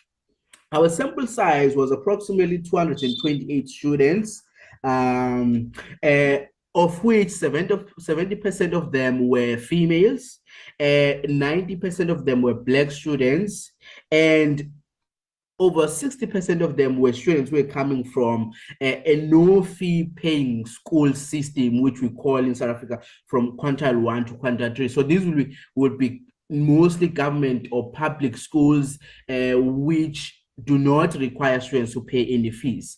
These will be schools that we will find in rural areas most often than not. The most important question that we also wanted to study beforehand was that, have the students done economics before? Now, most of our students that come to the foundation program, we find that they are coming from all various disciplines in terms of their high school. So you can find science students coming into our program. You can find students coming from the humanities side. So it's a broad spectrum of students. And in this case, the majority of the students that come into the project actually have never done economics before, which is very important for our research as well. Now, our students, when they come to the program, they are obviously intending to do about 3 different types of program, namely BCom Accounting, BCom General. This will include all other commerce-related fields, economics, finance, business studies, supply chain, etc., and a Bachelor of Administration student as well. So they all do these economics modules that my colleagues had talked about before. So let's go to our results discussion. Now, the first thing we wanted to find out was about the perception they had around the assignment on SDGs. So when they have done the assignment, how do they perceive the assignment? Now, of course, and this was what we had obviously expected, most of our students find the assignment to be interesting and engaging, and we could see that in class because of the discussions that we then had while they were researching this assignment, because this was a semester task that they had to do. So every day they had to come to class, they would have done a bit of research while continuing with their work. So they found the assignment to be interesting and engaging. They found that it actually complemented what they were doing in class. So what we were doing in class, the theory part, they could now relate it to the application that they will see when they were doing their research on the SDG assignment. They thought the topic was very clear. The topic just required them to look at South Africa and find out where South Africa is in terms of achieving the SDGs. So that's basically, you go out there, you find documents that tell you where South Africa is in terms of achieving the SDGs. They thought there was sufficient information to aid their research. This is important, of course, because most of our sources these days are online, so they could do that. The university had made available data for our students to work from home, well, to do their studies at home as well. So they could do the research wherever they are. They had the resources. They also found the assignment to be quite relevant, or in a way, the SDGs to be quite relevant to the economics curriculum. And this is not surprising because the two are intertwined with one another. But the most important one of all is that they also saw that there's a direct link between the SDGs based on the assignment that they were doing and the economy of South Africa, of course. And that is also hardly surprising. The next discussion that I'm going to go to, we wanted to see the transformation of the students' mind when they were doing this assignment or when they were involved in this project. Now, we asked them if they were aware of SDGs before they came into our program. So remember, these are students that will be coming from high school, and they will be doing their first year at university. So were they ever aware of SDGs before they came to UKZN? And unfortunately, a small number of them, around 30% of them, were not aware, were aware of the SDGs, which basically means that the majority of students were not aware of these SDGs in the first place. Now, we also wanted to find out, so when you were doing the assignment, did you find out anything that you might have known, but you didn't know that it has anything to do with SDGs? Now, this is like saying, someone might say or might think that they don't know SDGs, only to find out that when they go do the research, they find out, well, I know this, or I know this, or I've heard of this. These are the programs that are in a way designed to achieve these SDG goals, but students wouldn't know that these are programs designed to achieve SDG goals. And you found out that most of our students could relate to some of these programs that South Africa has that are designed to achieve SDG goals. And after the assignment, a number of them, the majority of our students, over 80%, they felt that they know more now about SDGs. And around 70%, they feel they have a better understanding of economics because of this assignment. So there was a transformative process in their mind with regards to this assignment. It took them from an unaware place to a place of knowledge in terms of what SDGs are and how they relate to economics, which is good, which is primarily what learning should be like. And these SDGs were facilitating that learning in a sense. Now, the next thing we wanted to find out, when they've done this assignment, how do they feel about the economics as a discipline now? Because that's the primarily that's what we want at the end of the day. Does this make them feel comfortable with doing economics? Well, and this is the thing, about half of them thought that they find economics more appealing now after doing this assignment. They feel that they have a better understanding of economic concept because when they were doing this assignment. And this is true because in class you could see that some of the concepts that I would not have taught in class beforehand, but they would come to class having already been familiar with these concepts, and this concept would have been part of their research work. And the majority of them, more than half the class thought they now see the value or importance of economics in our society, which is very much important because our discipline should exist to aid the progress of our people. The transformation in our society can start in class. And of course, the idea is that it should lead to the improvement or application out there in people's lives. And that's the general idea that we also get from our observations of this survey. And some of them did now consider economics as a career path, although we would like it to be 100%, but we were only asking them to tick which one was relevant to them at this point in time. Now, given the fact that this is their first level. And now we also wanted to know what are some of the skills that they acquired when they were doing this assignment. A resounding majority of them thought teamwork is one of the skills that was acquired while doing this assignment. And this is important because we had asked them to be in groups. So we wanted them to work as a team so that they can easily source information and learn from each other as well. So teamwork was one of those skills that they felt they acquired while doing the assignment. Critical thinking, because they were required to then take this information and, of course, think about it in a broader spectrum relating to people in South Africa as well. Data analysis, which was part of the assignment. You could say most of the assignment relied on them analyzing data that they were going to get out of the research. Writing skills were also part of the improved skills according to them, which is also a good thing because we want them to start writing, or we want them to start academic writing at the lower levels, so that when they continue with the academic levels, they can become better academic writers. Now, we also wanted to find out, because we understood that most of them might not know what SDGs are. But do they know some of the national programs that actually speak to SDGs? And we found out that, and some of these policies include the broad-based Black economic empowerment.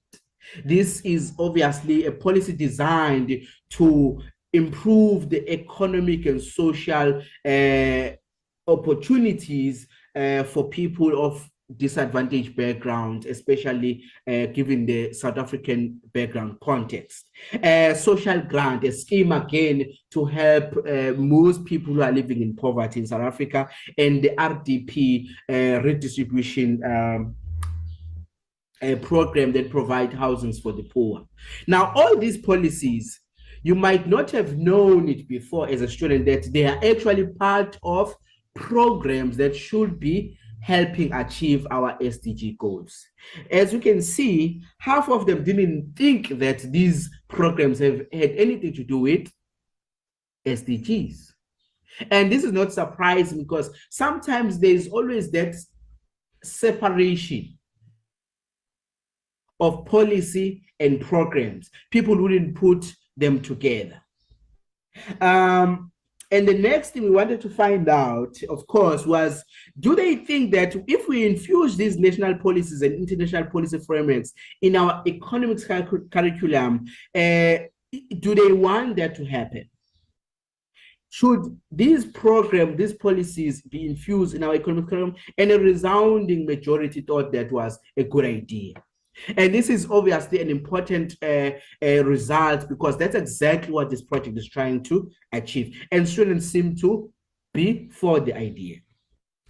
And now, in conclusion, some of the conclusions that we make out of this research is that it does appear that students had little knowledge of the SDG before they came to our program. And after they had done this assignment, now they've always had this perception that, economics is something that happens in class, they learn economic theory, but not knowing that it should relate to the real world, economic, social, and environmental issues out there. So now they could have this disconnect that was there before was now in a way reduced or eliminated. They could now relate what is going on in class to what is going on out there in the real world.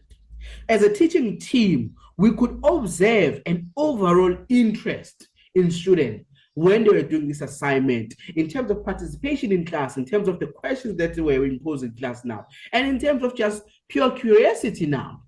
Because they have seen that this policy that is meant to assist our lives, improve our lives, it actually stems from what we do in class. So it's now a matter of just relating the two.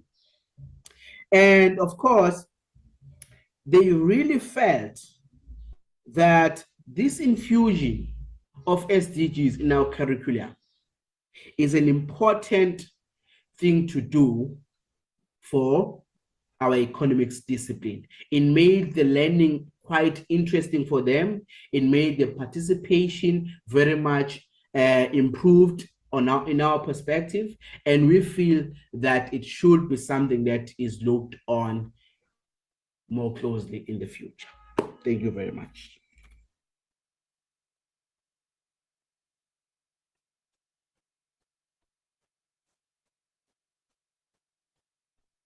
Hello, my name is Professor Ruth Hoskins from the University of KwaZulu-Natal.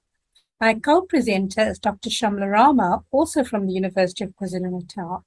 And we're here today to talk to you about the SDGs in Action, a case study of the University of KwaZulu-Natal, South Africa.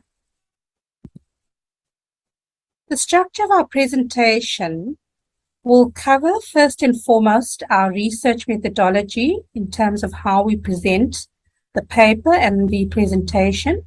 We look at curriculum transformation in higher education institutions, in particular post-1994.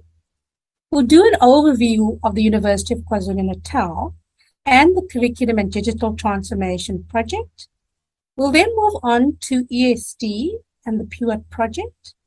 We look at the student learning activities, focusing on the review template, and then we'll look at insights and reflections, and finally draw our conclusions. The paper will focus on two critical reflections. The first of these will represent the college and the university perspective on curriculum and digital transformation, quality inclusive education at universities in South Africa post-1994, and the influence of the project. And then secondly, we'll reflect on UKZN's internal peer review of the student learning activities, infusing the SDGs while utilizing the College of Humanities as a case study. If we look at post-1994 higher education institutions, we note that there was a focus on social justice, inclusion, as well as looking at all the issues of race, gender, and class, taking into consideration the impact these factors would have on teaching and learning, research, and community engagement. And higher education institutions at this time had to readdress the colonial and apartheid inequalities that existed in the higher education system at the time. So aligning and linking to the goals articulated in Education for Sustainable Development and Goal 4 of the Sustainable Development Goals was crucial. The Council of Higher Education and the Department of Higher Education as well, policies guided higher education institutions at the time, and there was a focus in particular on quality enhancement projects. Other student protests, such as the hashtag Roads Must Fall and the hashtag Fees Must Fall programs and initiatives, also influenced curriculum transformation at all higher education institutions throughout South Africa. Looking at UKZN and the strategic plan and its policies, there's a key focus on student success and achieving excellence in teaching and learning. And a key objective is the diversity of the student population. So UKZN aimed at ensuring that 90% of the student population came from an impoverished background and was provided access to higher education. So the schooling system in its quintiles 1, 2, and 3 made sure that students from these backgrounds was allowed access into the education system. Focusing on examples of curriculum and digital transformation, UKZN has worked hard to put together its First Year Experience program, and this has 4 units focusing on social justice, well-being, social cohesion, as well as global citizenry. Included in the curriculum transformation initiative has been the Social Justice Project, where gender-based violence looks at the responsiveness and the engagement on including issues in the curriculum that impacts the lives of women and girls in South Africa. In addition, community engagement projects focus on the societal impact and societal readdress projects to ensure that the curriculum itself is transformed sufficiently and is also making an impact on our society. And then if we look at ESD, the Education of Sustainable Development, we look at a definition that defines it as the type of education that allows every human being to acquire the necessary knowledge, skills, and attitudes and values that are necessary to shape a sustainable future. So based on a student-centered approach with a focus on improving academic and higher order thinking skills, our teaching and learning strategies have to include sustainable development in the curriculum content. So this would mean that we would reorientate the existing education program with a focus towards sustainable development. I'm now going to hand over to Dr. Shamla Rama to continue with the second half of the presentation.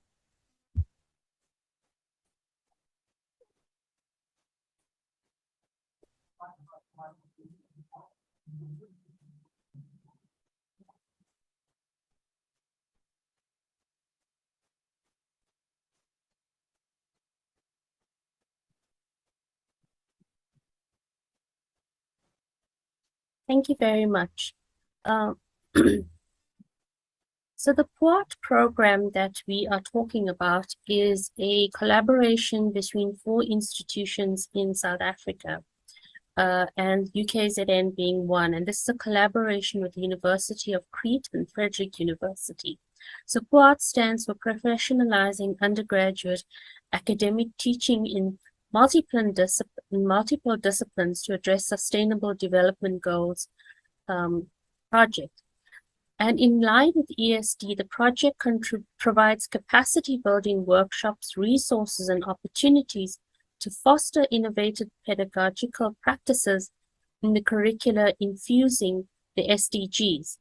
At UKZN, our 4 colleges, the College of Health Sciences, Agriculture and Engineering and Science, Law and Management Studies, and the College of Humanities are represented in the UKZN collaboration. So our goal then is to focus on reorientating our curriculum and infusing aspects of the SDG into the existing curriculum. So the POAT Greece team develops student learning activities as a demonstration of how we, in terms of 4 collaborating partners, can then look at infusing the SDGs. So I'm going to just look at the principles that were articulated in the activities that they developed. They were student-centered activities.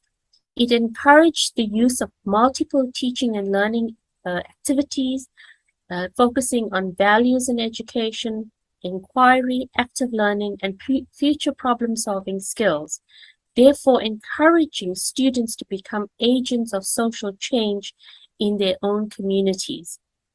So it looked at, in line with the ESD again, building the competence, skills, and knowledge in terms of sustainability issues.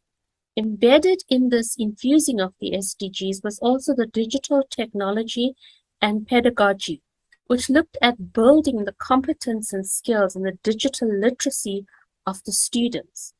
A useful activity that was created was a KWHR chart, Know, Want, How, and Learned, asking students about what is it that they know about a particular issue relating to the SDGs. What more do they want to know? How do they want to know about it? And what did they learn through the activities that were generated for them? So the activities also were linked to self-reflection, transformative learning, and engaged pedagogies. Just to look at the review template, so 4 modules were selected by the PUAT Greece team and activities developed for them.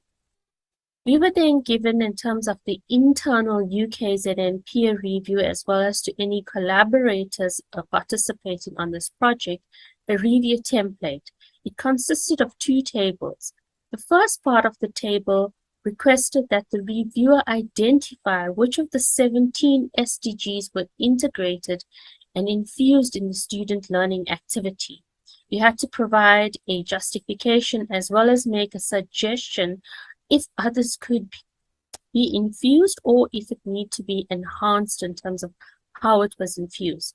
The second part of the table was divided into 2 parts. The first part, which had 10 indicators, looked at, did the student-driven activities professionalize the academic instructor? And the second part, which had 20 indicators, did the student-driven learning activities, to what extent did it infuse the SDGs and the activities for the students, but also what type of competence and skills and learnings did the students achieve? In this slide, I will not go through all of the indicators, but for the part on rating the teaching and learning aspects in the academic staff, it asks us to consider how they connect the SDGs to a course they teach. Do they apply suitable teaching methodologies for embedding the SDGs? Do they engage in a discussion on campus regarding the contextualization of the SDGs in multiple academic disciplines? And there's the rest of the list for those. What our paper wants to do is reflect on these student learning activities that were developed by the PUAT Greece team. So 3 of them were developed for sociology and for 1 for political science, and this was all for our undergraduate modules.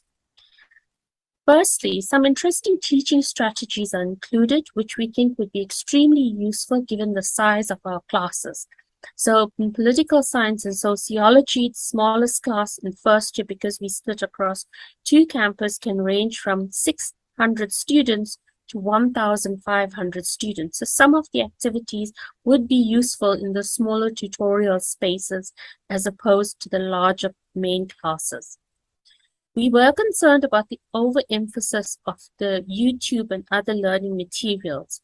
In South Africa, we have to be cognizant that while students do receive data from their institutions via specific contracts that the universities have with the cell phone companies, Wi-Fi coverage is also a challenge. Our students are from quintile 1, 2, and 3, so they come from rural and urban areas, and in the urban areas, there are also low-income, poor-income, under-resourced communities where coverage has not been improved. The other aspect that we have to look at is in South Africa, and we talked about the student protests and curriculum transformation. We have to think about, in the theoretical as well as in the case studies we use, decolonial and post-colonial thinkers.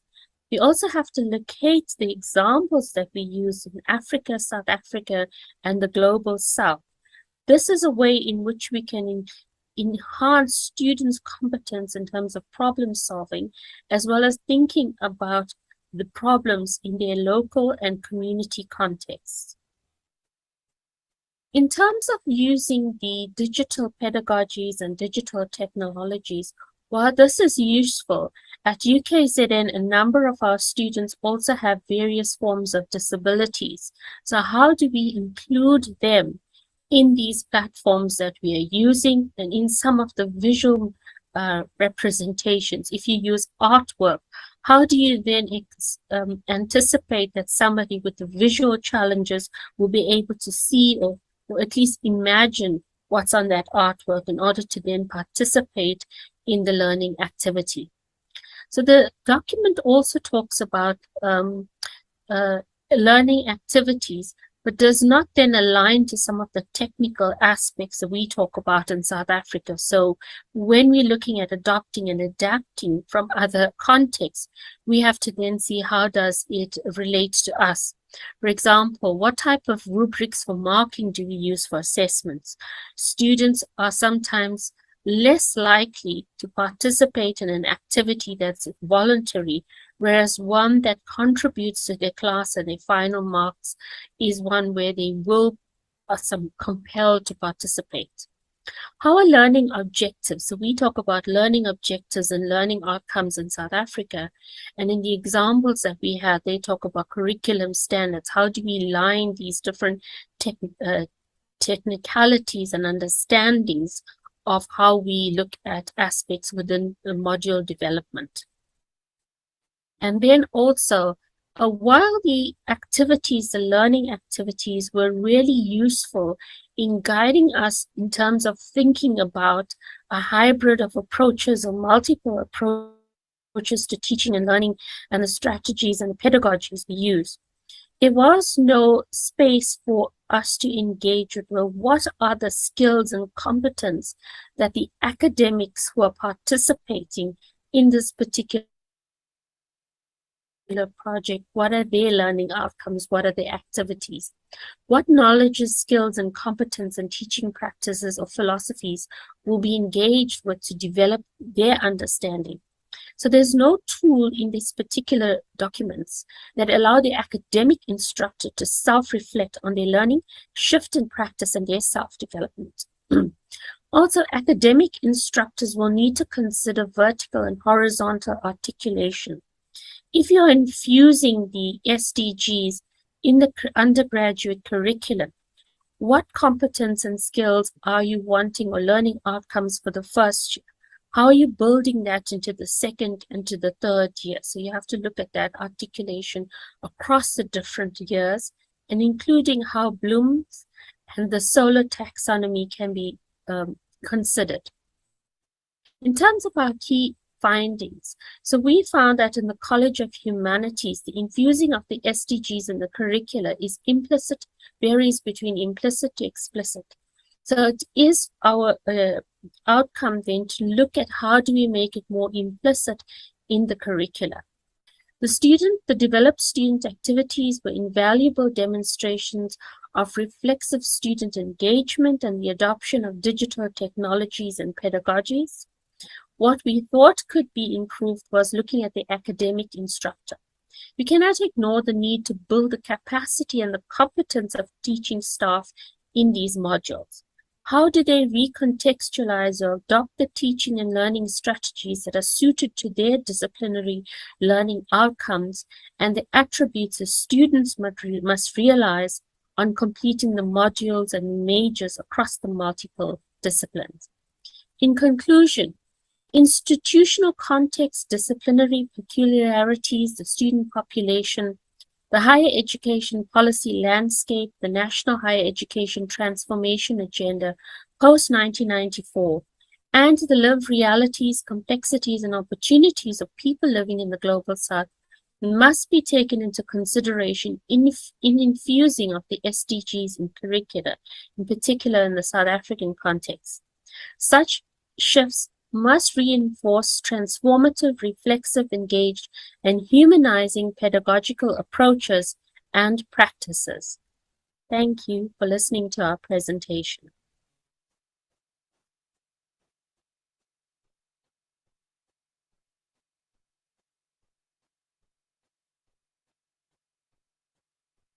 Good day. The topic of this presentation is how the SDGs speak to the 4 pillars of sustainability, with a view to moving from responsive to proactive and sustainable practices in international trade law. My name is Shoaib Rahim, and I am a member of the Institute of Directors of South Africa, and I'm also a senior lecturer at Rhodes University at the Faculty of Law in the Eastern Cape of South Africa. I lecture international trade law as an elective course offered to final year LLB students. And the purpose of the course is to provide a broad overview of an extremely large and complex area of law, together with more detailed consideration of key aspects, such as that related to the UN SDGs. It introduces foundational principles and articles related to global trade, but also with a particular focus to the South African commitment to the African Continental Free Trade Area Agreement as expressed through the DTIC, or the Department of Trade, Industry and Competition. The lectures also are designed to encourage students to work through various key sites, such as the WTO.org, or the World Trade Organization, and students are asked to please register under MyWTO for free. And this is part of their learning process in embedding the curriculum and also aligning it with current theory and trends as they happen in real time. Students are also encouraged to look at the International Trade Administration Commission, or ITAC, as well as the Trade Law Center, which is a fantastic resource which particularly looks at the implementation through its vision and mission of the UN SDGs within the African continent. The Department of Trade and Industry, as a government agency of South Africa, now has incorporated not only aspects of company law, competition law, or antitrust legislation, but also international trade law within the broad umbrella as part of its implementation from a ministerial perspective. As students of this particular course, they should within 6 months have a broad understanding of the scope and importance of international trade law, that have a particular understanding of the key or main organizations and structures within the WTO, as well as international agreements and related multilateral and bilateral relationships, as well as commercial transactions. And they will also specifically understand the legal relationship between various international buyers and sellers of goods and services, as well as having to deal meaningfully with current issues in international trade law. The course is therefore designed in such a way that even though there is the fundamental architecture of key principles that need to be covered, that it is flexible enough to be able to be responsive to current and changing trends in real-world scenarios. This helps further embed the learning process at various levels. It's also important for students to leave with the ability to solve complex legal problems involving international trade law, and students are also encouraged, therefore, to participate in international trade law moots, such as the John H. Jackson, which is an international competition which culminates at a final round at the World Trade Organization in Geneva. Students are also invited to be critical of current law and regulation, and also propose through essays on how they see the law that can be developed with a view towards their immediate future. It also therefore encourages students to have a better understanding of various views and perspectives on international trade law, given the fact that many of the students in the particular course come from many other countries on the African continent. The course itself is designed in 2 parts. Part A speaks to an introduction to the WTO in itself, as well as the Dispute Settlement Understanding, or the DSU, which is also described by the WTO as the jewel in the crown of the WTO. This, in effect, is the main mechanism through which all disagreements or conflicts are resolved. We also look at main principles or pillars, such as the most favored nation principle and that of national treatment, which deals with equity and fairness in the playing fields on international trade, and then particular covered agreements, such as anti-dumping, the SCM, or the agreement dealing with subsidies and countervailing measures, as well as technical barriers to trade, and the sanitary and phytosanitary agreement. As we explore these existing agreements, as well as the GATT under the WTO, we also then analyze to see how these agreements, even at their original conceptualization, have now evolved to include and embed the UN SDGs either implicitly or explicitly over the last few years. We then also particularly look at the mainstreaming of trade to attain SDGs, as was first introduced in the 2018 discussion document by the WTO, and then how that relates to the African Continental Free Trade Area Agreement, and to determine whether or not some or all of these principles can be implemented, and to what extent they may, at first glance, be irreconcilable. Part B deals with the CISG, or the Contracts of the International Sale of Goods, and the formulation and implementation of international commercial contracts, as well as the rights and obligations of various buyers and sellers. But in terms of the resources, we not only use certain textbooks, as well as articles, cases, and legal legislation as it may exist currently, but also constantly updating it in terms of current material as they occur, and this will be discussed within the next few slides. There has arguably been a paradigm shift, not only in the WTO, but perhaps also in the way a curriculum within international trade can and should be taught. There should and has been a move from pure black letter law to include also what is often referred to as merely persuasive content. Since 2018, there was a rather soft suggestion on ways in which we could mainstream the SDGs into WTO law. Since then, it can be argued that this has become the new norm, and the context of the soft suggestion has now been framed more practicably in how we incorporate sustainability in trade in everyday practice.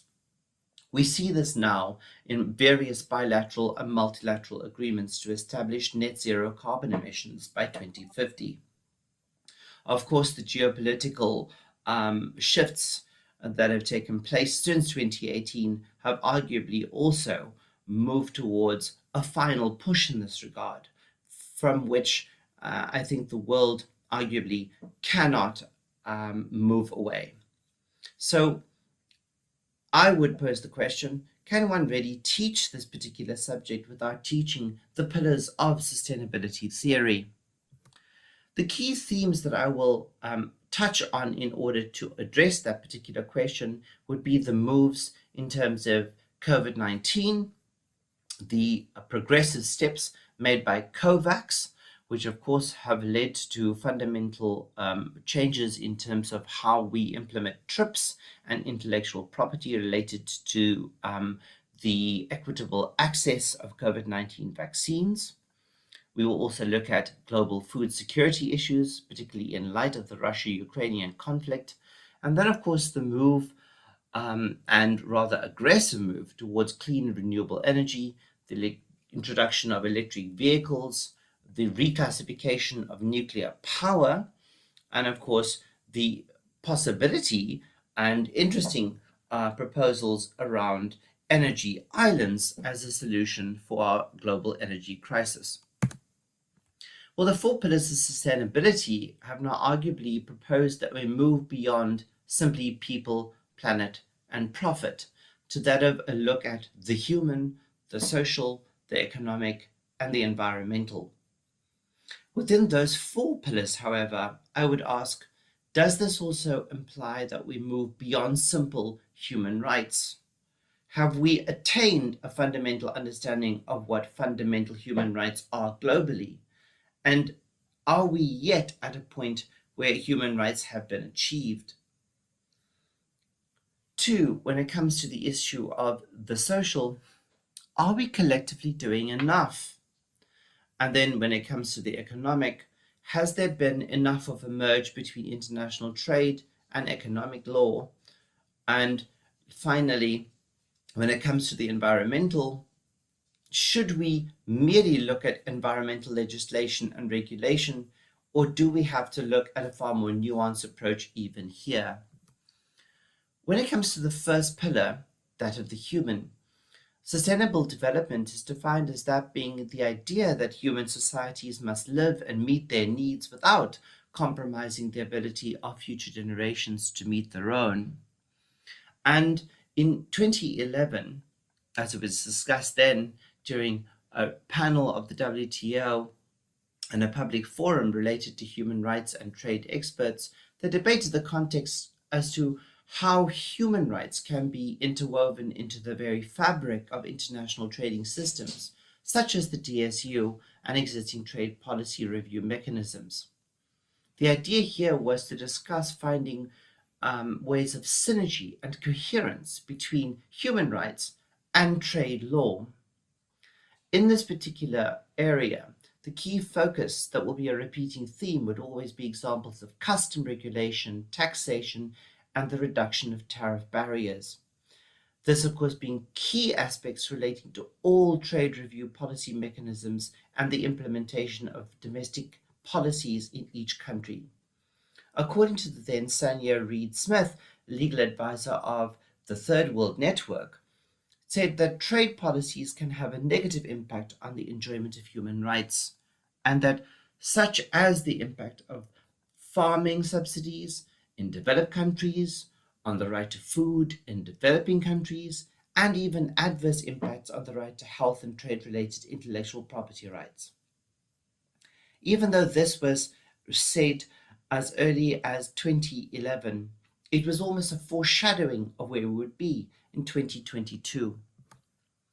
When looking at the issue of the social, we can't ignore the fact that we have to address the issues of public awareness, the very important issue of equity, as well as participation and social cohesion. Here we're supposed to build frameworks that build on concepts and policy objectives as outlined in research, in sustainable development, and various aspects of literature.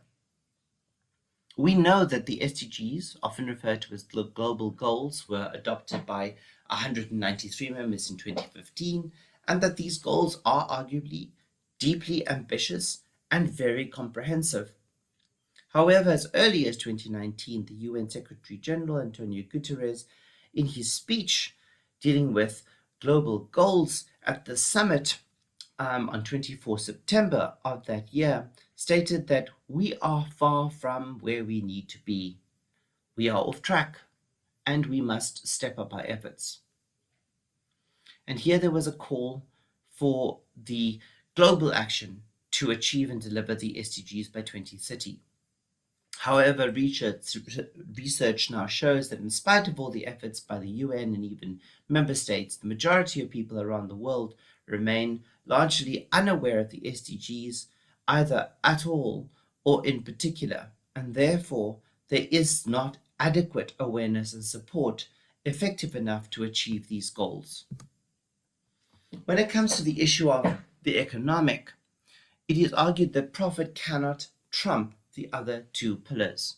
In fact, current theory means that we cannot take any one of the pillars out of the structure for sustainability, for all will crumble. With a profit at any cost concept, this would imply that we need to underscore the issue of compliance, proper governance, as well as risk management. And related to this, the threat of COVID-19, as it is, was perhaps our most stark reminder and of how brittle and fundamental the interrelationship of our global partnerships actually are. As a positive step, however, and an illustration of how we can work together to address a global pandemic, the exception negotiated under the TRIPS agreement with the argument that no one is safe until everyone is safe through COVAX was perhaps a guide that we can actually move towards positive steps to reach a groundbreaking collaboration to accelerate the development and production of not only equitable access of the tests, treatments, as well as vaccines to literally millions of people.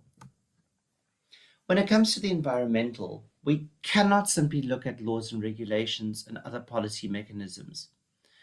Here we could look at existing structures. For example, even though we look at air and water pollution, waste management and ecosystems, and protection of natural resources, that even within existing structures such as the GATT and Article 20 or the Chapeau, or the exceptions under the GATT, that there even air has been defined as being an exhaustible natural resource. However, when it comes to energy, we have seen a rather radical shift towards the introduction of electric vehicles and the phasing out of diesel, and perhaps also the banning of new petrol combustion engines. However, the question is the world ready for such a massive global shift as radically and as quickly as we would like it to be? Key to this would be the discussions around the transport sector. If we are talking about global trade and the transport of freight, it isn't just about the production or the method of production to ensure that the products themselves are clean and green, but how we transport that from shipping or air in itself also has to be as green as possible. In February 2021, interestingly enough, the Danish Parliament reached a deal on the basic framework for construction of an energy island in the North Sea. Denmark's ambitious project, estimated at least $34 billion, will propose the establishment and the creation of so-called energy islands that could solve Europe's power predicament. This could be something that we are all watching with some anticipation, given the fact that the first contract should be signed within 2023. This, if it proves to be an efficient and progressive step, could be something that the rest of the world could implement on a truly global scale. So what does the future hold? Any curriculum in relation to international trade law needs to introduce more synergy between the various concepts. We cannot simply look at international trade law and its black letter law, but now need to actually see the harmony between the UN SDGs and how we implement them for the collective future of various state entities and also those who actually benefit, including consumers.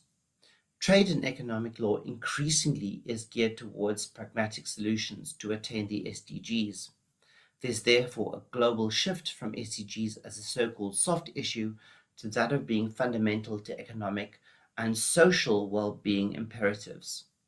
Also, academically, it is encouraged that students continue to compete in competitions for international trade law, such as the International Trade Law Moot Court competition of the John H. Jackson, for benchmarking, as well as to expose students as well as academics to current global trends at the World Trade Organization. The course is therefore designed with one comprehensive research assignment and one written test, which together also comprises a class component of 30% before the final exam mark. But the assessments are clearly designed to encourage critical thinking on international trade law through a lens of sustainability. Thank you.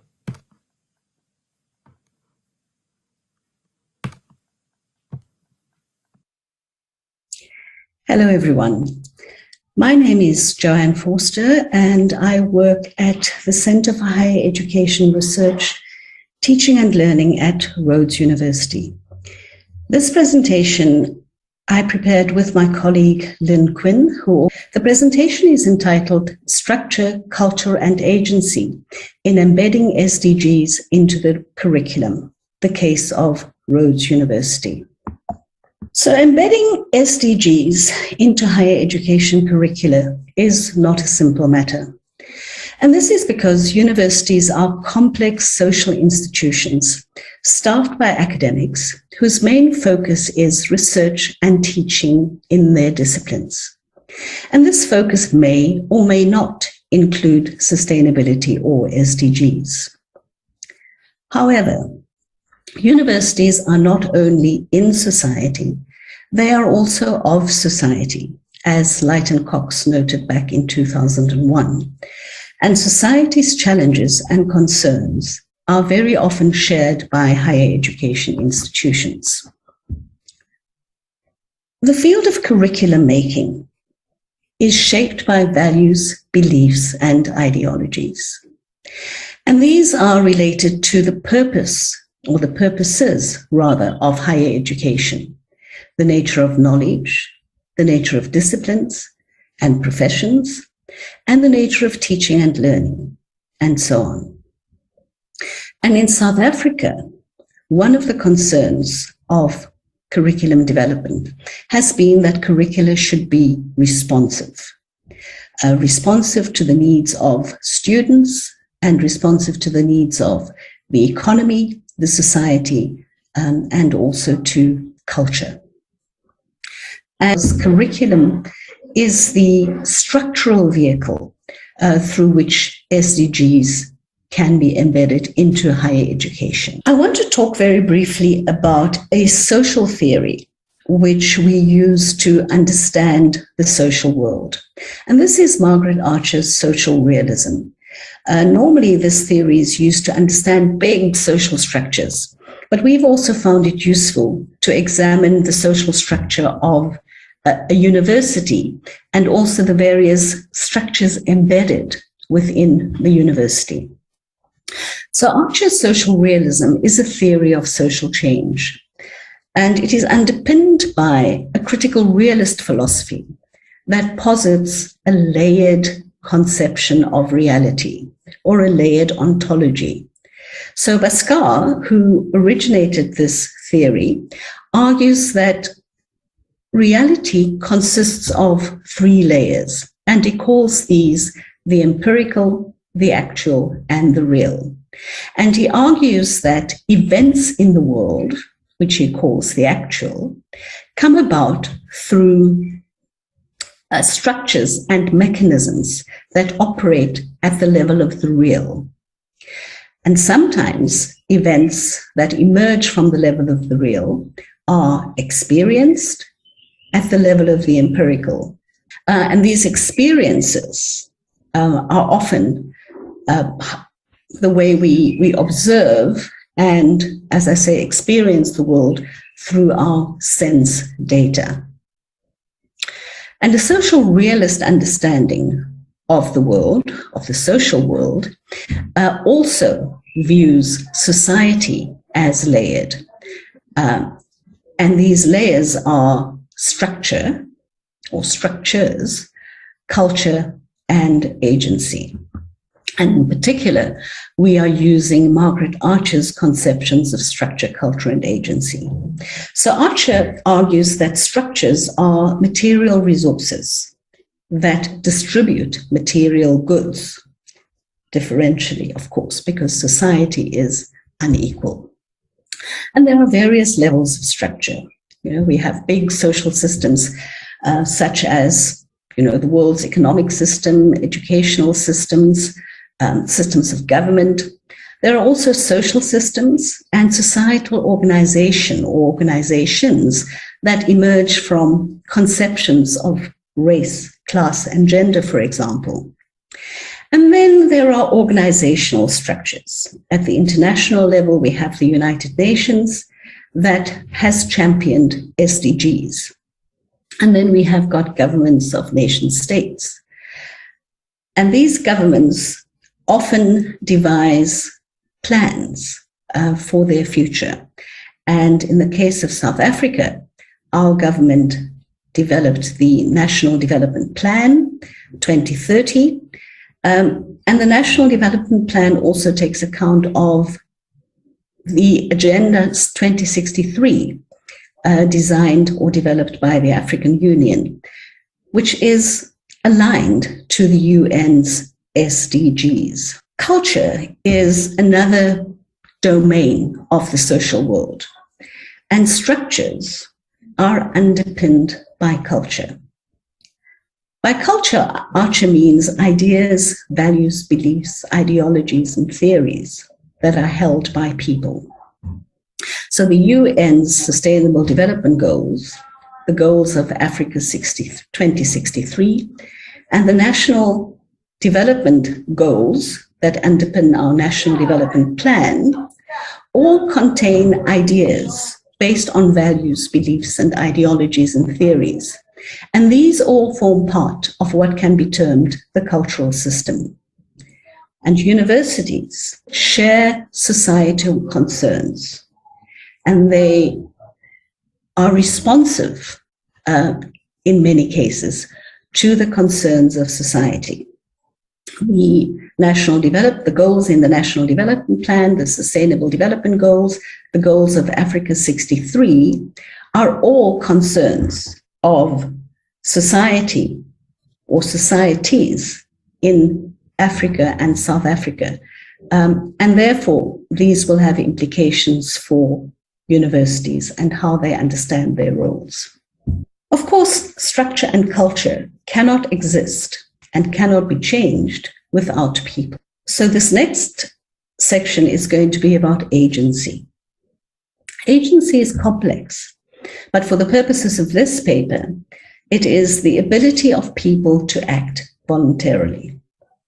People act in the world based on their concerns about the world, and they devise projects through which they enact their concerns. However, people's actions are enabled or constrained, not only by their own properties and powers, but also by the properties and powers of the structural and cultural contexts within which they exist. So now I'm going to talk about Rhodes University as a structure. Our university offers predominantly general formative degrees that are discipline-based, and there are some professional qualifications. So that's one part of the structure. The goals of transformation and sustainability are integral to another structure in this university, which is the Institutional Development Plan. And our university has had an environmental policy since 1998. And this policy focuses on environmental sustainability. And even though it was revised in 2015, this policy and the ideas in this policy have had very little impact in the university. And Archer would talk about the fact that the policy had very little discursive penetration in the institution. And of course, it requires agency for a policy to be effective. Community engagement is one of the three purposes of public universities in South Africa, alongside research, teaching, and learning. And at Rhodes University, sustained engagement in some form of community project is a criterion for promotion. And so this is a very important structural condition at Rhodes University. I'm going to say a few things about culture. So ideas, values, beliefs, and so on of our institution, or that are prevalent and prominent or privileged at Rhodes University.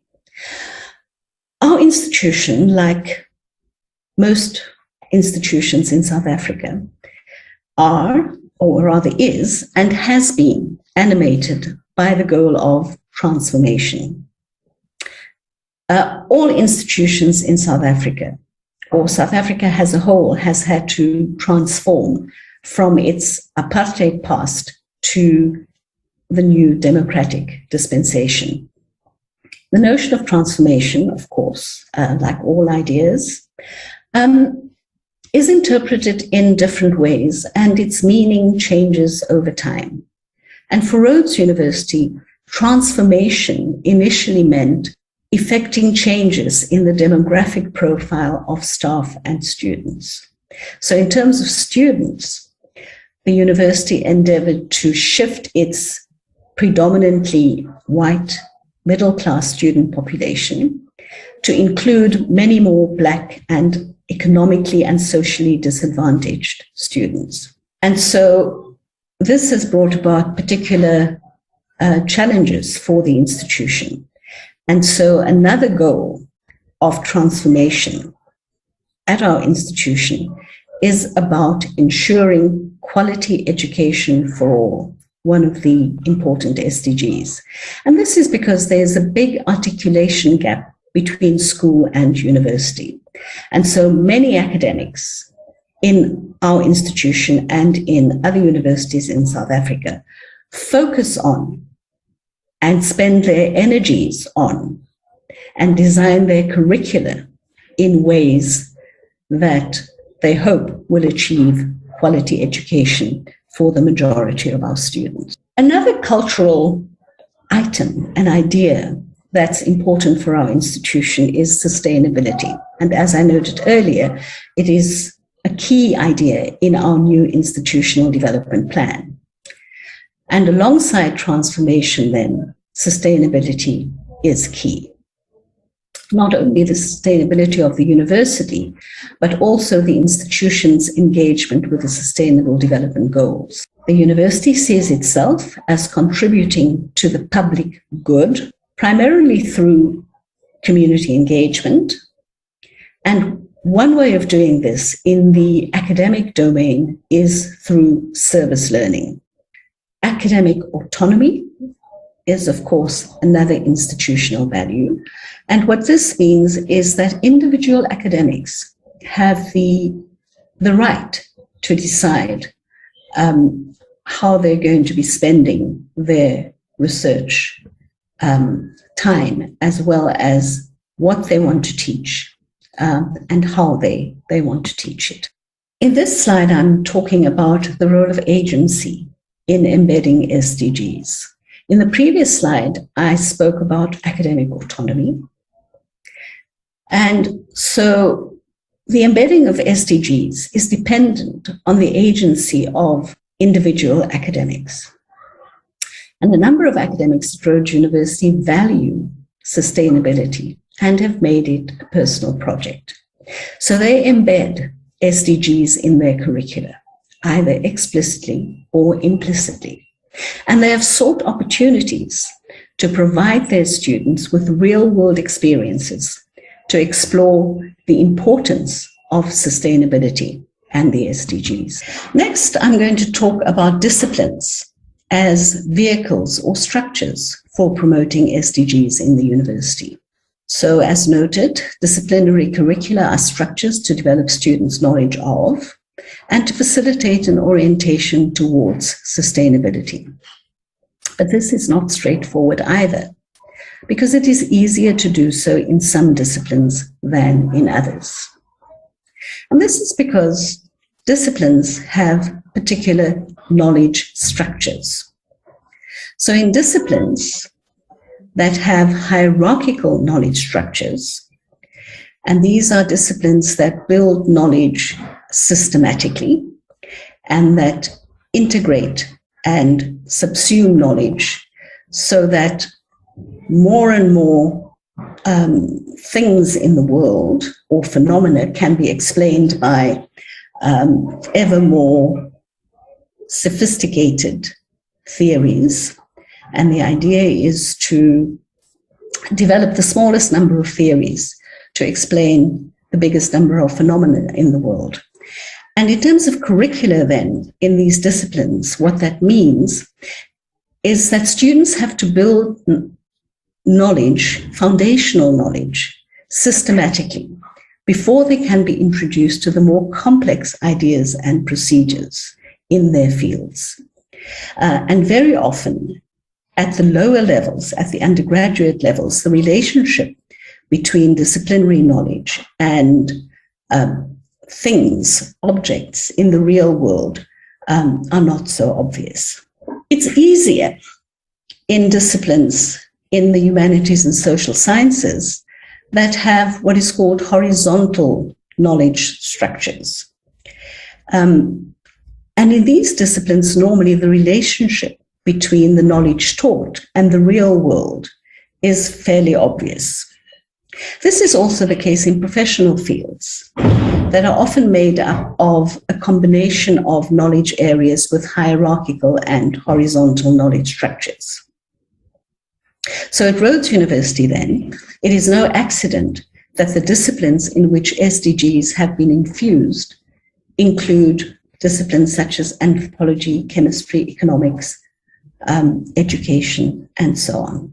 As I noted before, one curriculum mechanism through which SDGs and the values of civic responsibility can be taught or infused is service learning.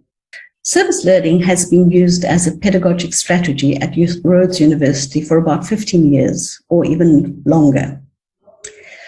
Through engagement with communities, it provides opportunities for students to gain practical experience or to apply sustainable development goals. Service learning is promoted through formal staff development opportunities, and these are enabling structures in the university, such as the postgraduate diploma in higher education, and 2 short courses. One, a short course on service learning, and the other, a short course that focuses on the role of assessment and learning in the curriculum. The final part of this presentation is going to, in the final part of this presentation, I'm going to talk about a case study in critical health psychology in order to try and illuminate the interplay between structure, culture, and agency in an academic's decision to infuse SDGs into the curriculum. So as a discipline, as a structure, it is easy to show the real world relevance of what is taught in the psychology curriculum. I've noted that academics have some autonomy to choose particular focus areas while ensuring that students are introduced to the main areas of the discipline. And in psychology, practical application of disciplinary knowledge is encouraged. So structurally, the conditions exist for infusing SDGs into the curriculum. The lecturer of this course is Liesl, and Liesl's goal is to enable her students to learn about the roles of psychologists in NGOs and the public health system in working with patients with alcohol abuse disorder. She also wants them to understand how patients with alcohol abuse disorder navigate the public health system in South Africa. So how does Liesl's agency then contribute to her choice to infuse SDGs in the critical health psychology curriculum? Prior to coming to Rhodes University, Liesl conducted research in South Africa and in the US, Belgium, and China in the field of substance abuse disorder, and particularly among marginalized groups. So advancing and sharing knowledge on alcohol and drug abuse disorders became a personal project for Liesl. In partnership with the South African National Council on Alcohol and Drug Dependence, SANCA, she offered a service learning component in her critical health psychology course. Liesl prepared for the service learning course through engaging in the professional development opportunities available at Rhodes University. I've noted the structural conditions of a short course on the role of assessment in the curriculum and a short course on designing service learning components in your course. And Liesl did both of these courses. Through these courses, and of course through her knowledge of psychology, Liesl understands pedagogy, and her pedagogy is underpinned by a constructivist approach. She wants students to be actively engaged in building their understanding and knowledge of the field. So these are the values and ideologies that underpin Liesl's pedagogy. She wants students to gain practical experience of the public health system through working with SANCA, visiting community clinics, and the local psychiatric hospital. Also at the level of ideas and values, Liesl wants students to work collaboratively on tasks that develop their problem-solving abilities. And she provides students with multiple opportunities to reflect on their learning in writing and also through producing short videos that they post on Liesl's Instagram account. In her course guide, Liesl says the following: the course aligns directly with the 2030 Sustainable Development Goals as set out by the United Nations. Specifically, in this course, SDG 3, Good Health and Well-being, SDG 4, Quality Education. So students have to design a health promotion campaign as part of this course. SDG 5, Gender Equity. The course looks at gender-specific counseling for patients with alcohol abuse disorder. SDG 16, Peace, Justice, and Strong Institutions. It's about the role of health, the health system and institutions in the health system. And of course, South Africa needs to build strong systems in order to strengthen society. And then SDG 17, Partnerships for the Goals. And Liesl has developed a partnership between herself, the psychology department, and, as we noted earlier, SANCA. So the SDGs mentioned are both implicitly and explicitly addressed in the coursework. So Liesl's case, and this is my final slide, demonstrates the interplay between structure, culture, and agency for creating the conditions for embedding SDGs in the curriculum. What it requires is institutional commitment to sustainability and to educating students for critical citizenry. And I've noted how this is the case at Rhodes University. It requires partnerships between the institution and communities, and our community engagement division cultivates partnerships between the university and various community groupings. It requires academic staff to make use of opportunities that are available through various structures in the university. And it also requires academics with research and pedagogic projects that make it possible to design curricula that are responsive to the challenges of our time. I trust that this presentation gave you some insight into how structure, culture, and agency can work together to enable academics to embed SDGs in the curriculum, but that they can also provide constraining conditions.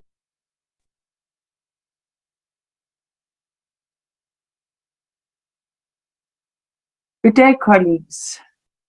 My name is Diana Hornby, and I'm the Director of Community Engagement at Rhodes University. The title of my presentation today is SDG 17, University Social Responsibility through Partnerships for Student and Community Development. Contents of the presentation includes an introduction around the changing context of higher education, the purposes of higher education institutions, the Sustainable Development Goals, community engagement in South Africa, and then a closer focus on SDG 17, community university partnerships, a case study of Rhodes University School Initiative and the impact of the initiative, and then a conclusion. Let's have a look at the changing context of higher education institutions. Higher education institutions influence and are influenced by the socioeconomic, the cultural, and the political fabric of society. The university purposes change in accordance with societal changes. And until recently, the production and dissemination of knowledge and preparing students for the labor market were seen as the key purposes of universities. While the dominance of the knowledge economy universities were criticized by some scholars as being part of the world's problems rather than providing solutions to the grave issues of poverty, climate change, unemployment, and inequality, among other issues. More specifically, as part of decolonization, questions were being asked about the logic that has been reproduced for centuries by hegemonic modern universities. Fundamental questions about knowledge from an indigenous perspective involve a view of what should be known, for what purpose, how to know it, and what should be the criteria to legitimize knowledge.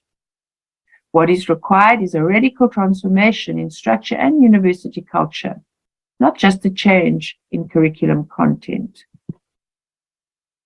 Having looked at the purpose of universities, what was seemingly a global health issue, the COVID-19 pandemic had and still has an unprecedented impact on all aspects of human life, including education. The pandemic compelled higher education globally to rethink the purposes of higher education institutions in relation to its relationship with society in general and particularly with local communities. Since the onset of the pandemic, much has been written about the social responsibility and the public good purpose of universities, about educating students as active citizens and transformation agents, as well as applying a social justice lens to the right to higher education. Sustainable Development Goals, the 2030 agenda for these goals provides a shared blueprint for peace and prosperity for people and the planet. It has been mentioned that with their unique advantages in generating knowledge, uniting stakeholders, and enabling transformation, universities around the world should play an active and essential role in forging a sustainable future through dialogue, solidarity, and collaboration. And with a few years remaining, there is an urgency for the global community to mobilize for collective resolve and accelerated action. Looking at community engagement in South Africa, the democratic government in South Africa post-1994 formally endorsed community engagement as a core function of higher education, together with teaching and learning and research. The Higher Education Quality Committee Framework for Institutional Audits defines community engagement as follows.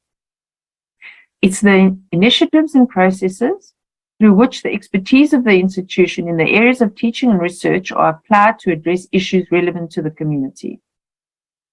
Community engagement typically finds expression in a variety of forms, ranging from informal and relatively unstructured activities to formal and structured academic programs addressed at particular community needs, and some projects might be conducive towards the creation of a better environment, while others might be directly related to teaching and learning and research.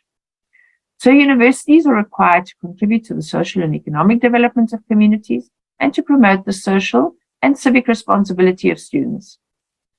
And sustainability is therefore critical to community engagement and community development.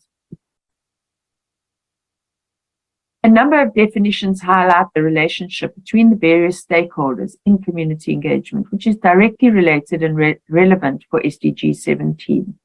And here is one definition. Community engagement is a process of creating a shared vision among the community, especially the disadvantaged community, and partners, and those are local, provincial, national government, NGOs, higher education institutions, businesses, and donors in society, as equal partners that result in long-term collaborative programs of action with outcomes that benefit the whole community equitably. The university social responsibility. This definition of university social responsibility is adapted from the definition of corporate social responsibility, CSR. So university social responsibility is the continuing commitment by universities to behave ethically and contribute to social and economic development by improving the quality of life of individuals, their families, as well as the local community and society at large.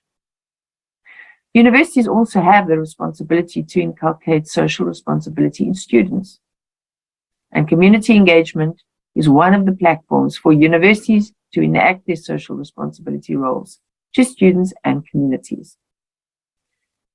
There is no national agreed framework to guide the implementation of community engagement in universities, and we lack funding, and the university structures and culture also key challenges to community engagement.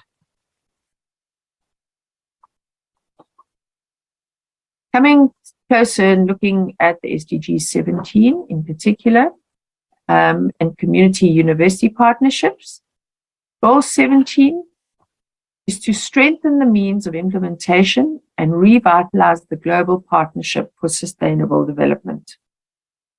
The focus area of SDG 17, which is finance, technology, capacity building, and trade, highlights the interdependent relationship between the global north and the global south. However, it should be noted that collaborative partnerships at the local community level is equally as important as global partnerships for sustainable development.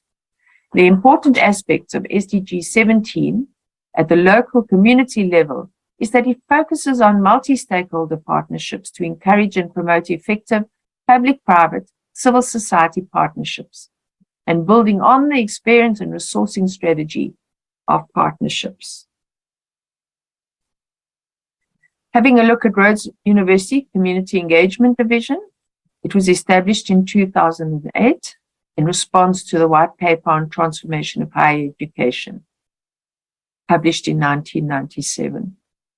Community engagement at Rhodes is manifested in the following 4 forms for social and economic development. Firstly, engaged teaching as service learning. Second, engaged research, focusing on CBPR, which is community-based participatory research. Third, engaged citizenship. Fourth, social innovation and social entrepreneurship. Rhodes community engagement is guided by the ecosystems and ethics of care theoretical framework. And from the theoretical framework, the knowledge wheel was developed, which I'll show you in a minute, which emphasizes the co-creation of knowledge. It emphasizes independent relationships, solidarity, reciprocity, agency, and social cohesion. This is the knowledge wheel that we've conceptualized.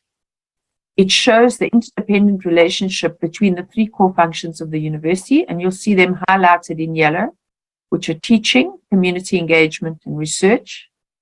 It also shows the interdependency between systems, subsystems, and related parts.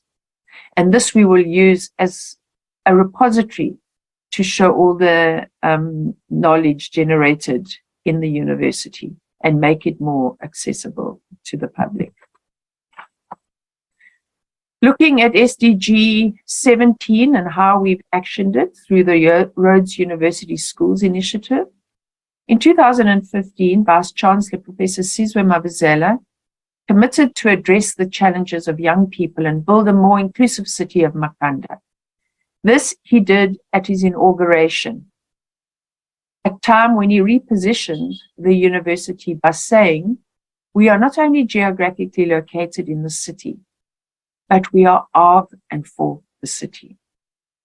And as a consequence of his promise to the community, a multi-stakeholder education initiative was established, named the VC's Education Initiative.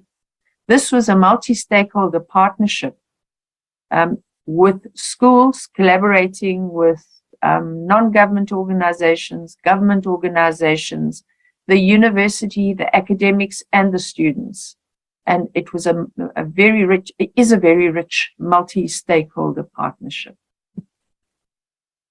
The impact of this education project has been very meaningful. We've seen a turnaround in public education in the last 7 years. In 2015, we were one of 4 worst performing districts in the country. For the last 2 years, based on the grade 12 results, we've been the best performing city in the Eastern Cape province.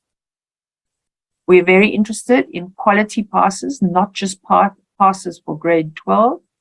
And the bachelor passes have trebled in that time. There were 51 in 2016, and that was up to 183 last year.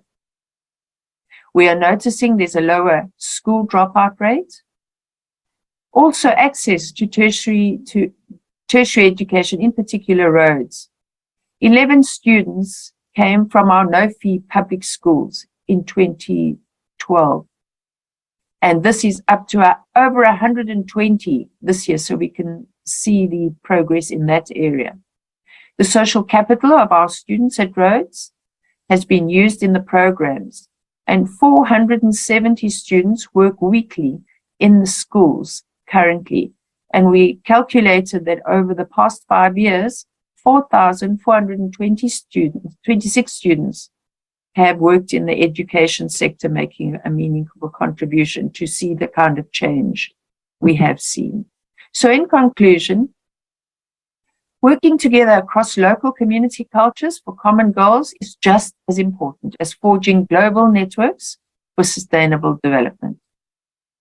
The co-creation of knowledge outside academia and specifically with local communities must be considered as valid and necessary, and most importantly, social transformation requires transformation in the university structure and culture. Lastly, universities should educate students as socially and civically responsible citizens who will be agents of transformation and be able to promote and meet the future needs of sustainable development. Universities should be guided by an ecosystems framework to promote the understanding of the interdependent relationships between the university and the community, the importance of partnerships for engaged teaching and research, and between the three core functions of the university, which are teaching, research, and community engagement. And lastly, universities should build a shared solidarity with local communities. That brings us to the end of our presentation. Thank you for your time.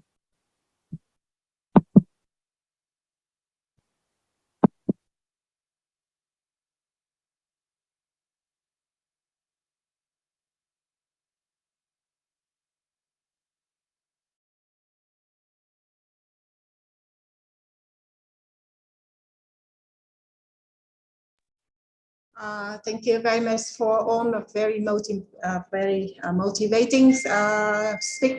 presentation.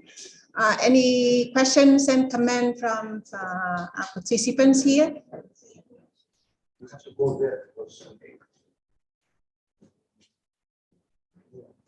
Here. Here?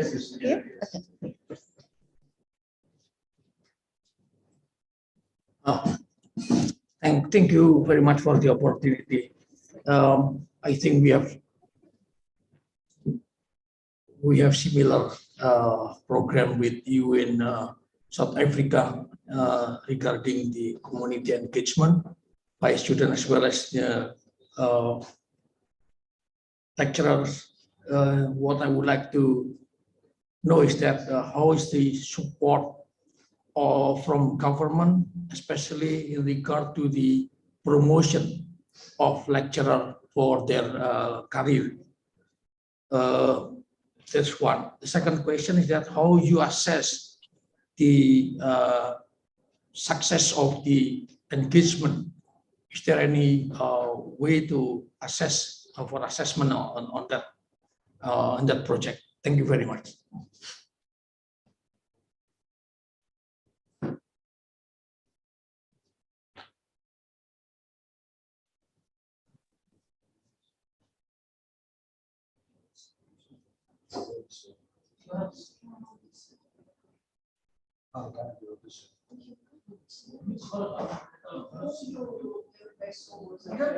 The last one is there any assessment room for the last presentation? I think one from Rhodes University. Which one? There are two from Rhodes. Of course, she mentioned about community engagement. Yeah. Dr. Joanne from Good University, correct? Dr. Joanne. Yeah.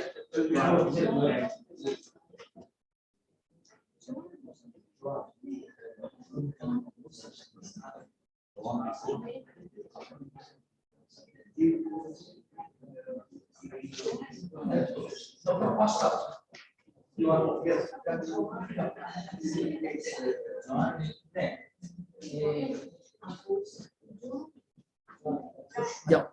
I think this question for Dr. Forster and the Dr.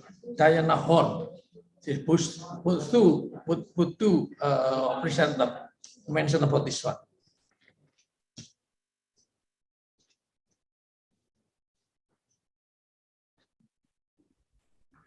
Okay, thank you very much. This is Joanne Forster speaking. So your question was about government support for the career development and promotion of academics. Is that right? So if that was your question, then there is a response. So there are at least there are a couple of major government initiatives to promote the academic careers of university lecturers. And these happen through funding, but they also happen through a number of programs. So there is a national funding mechanism called the University Capacity Development Program. And through this program, grants are made available to universities for academic staff development programs. These programs are intended for staff development in various areas of the university's operations, like, for example, teaching and learning, and research. There isn't as yet funding available for community engagement, unfortunately, but our university, Rhodes University, has made available funding to our community engagement division to promote community engagement activities in the teaching arena, but also to promote engaged research. Then there are also other projects.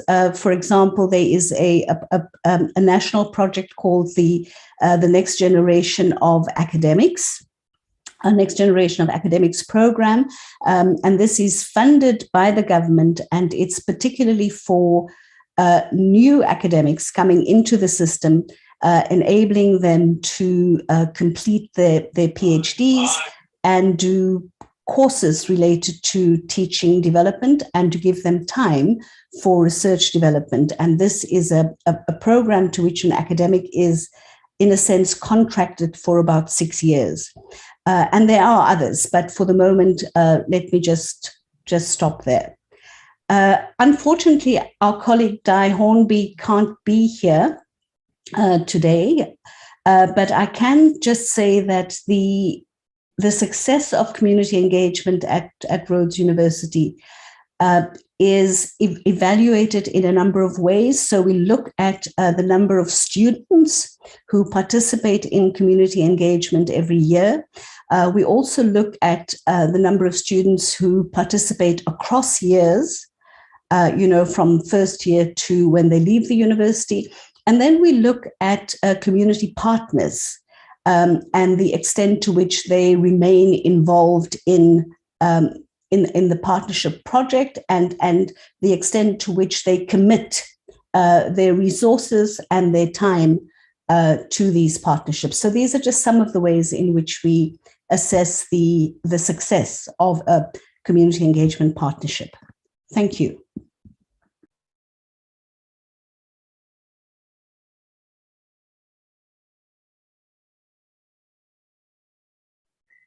Can I follow up this discussion? Because in my country, in Indonesia, they emphasize for the promotion of lecturer mostly on the publication. So when we have a publication in, for example, quartile 1, quartile 2 of Scopus, then they will give more appreciation. While for community engagement, it is very, very low compared to the publication. That is why we are also competing for publishing the work on community engagement, while the government should just give a very, very low appreciation on this one.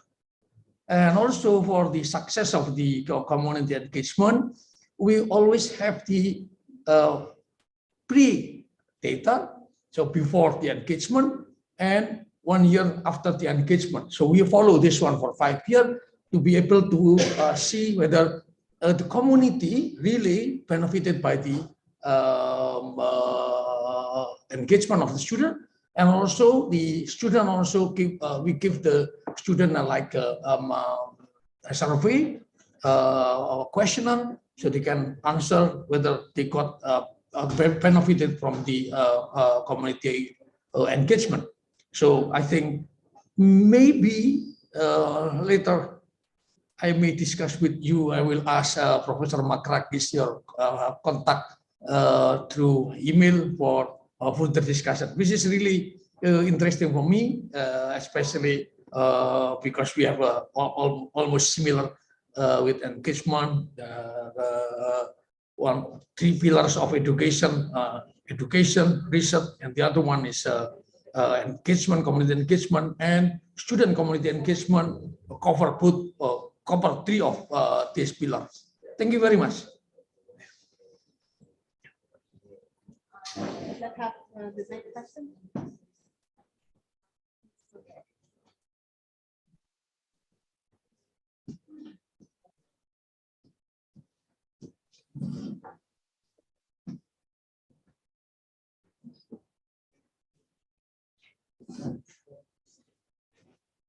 Thank you very much for the presentations. I have a question related to the community engagement. I am Omar Ramzi from Heliopolis University for Sustainable Development in Egypt.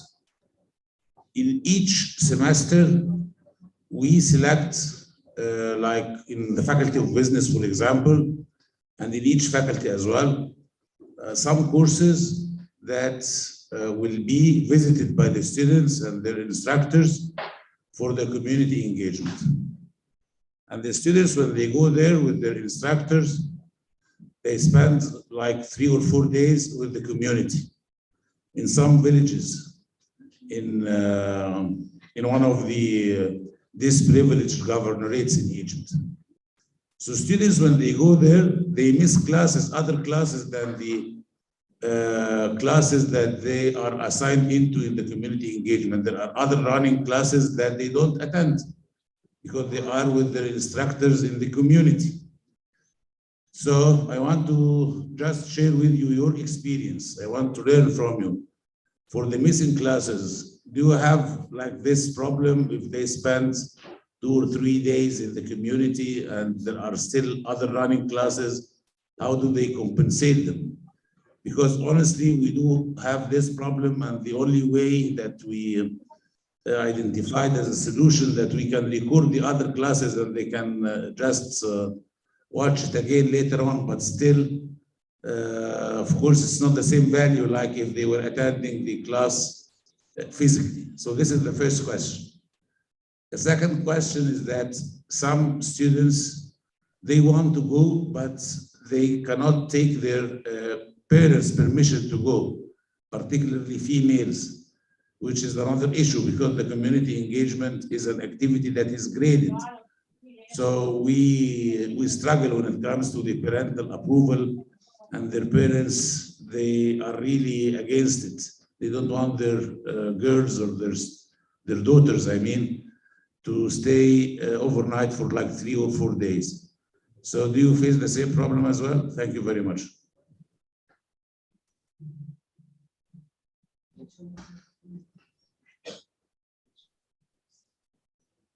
Don't tell me that I was muted.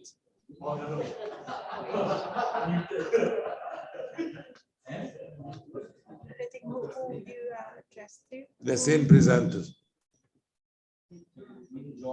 Joan, yeah. Hello, thank you for those questions. No, you were definitely you were definitely audible, so not muted. Thank you for the questions. So the first question has to do with community engagement and students spending time on community engagement to the detriment of the other courses. Please, because the speaker was not, the speakers, they were not on. So can you repeat again, please? All right. So your first question has to do with students participating in community engagement while neglecting some of their courses, and you're asking whether we have the same problem here at Rhodes University.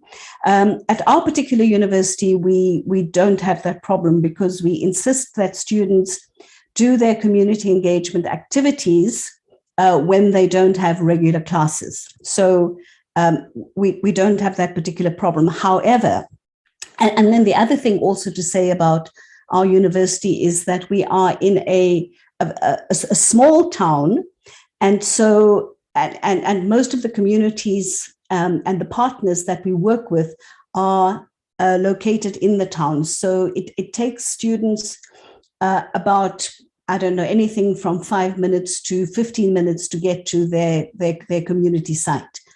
And so that's not a big problem. The other thing that I wanted to say was sometimes as part of the curriculum, a lecturer will take students away on either a field trip or a community engagement trip or a service learning trip elsewhere in the country. But normally they do this during the university vacations during the holidays. And so then they have to make special arrangements with students and their parents to have the students here over the holidays. No, so we're very serious about students not having to miss classes. Then the other question you asked was about getting parental permission for students to participate in community engagement. I have to say that South Africa is a much freer society, I think, than societies elsewhere, perhaps your own society. And so when students come to the university, they are more or less regarded as adults, even though the university does act in what we would call in loco parentis. So the university does have responsibility for the students. And so in terms of community engagement, what the university does is to ensure to put in place as many structures as possible to ensure student safety.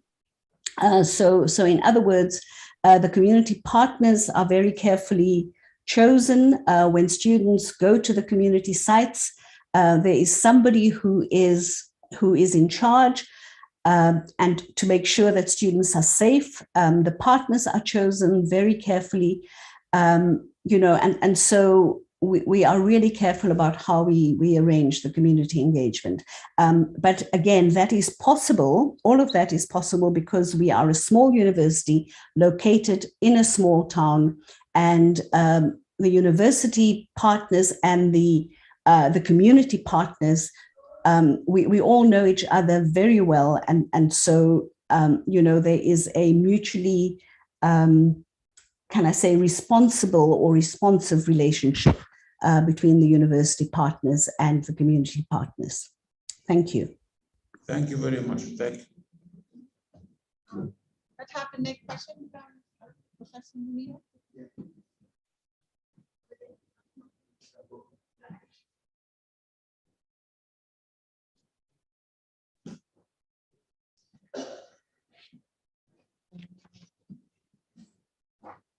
Hello, good afternoon.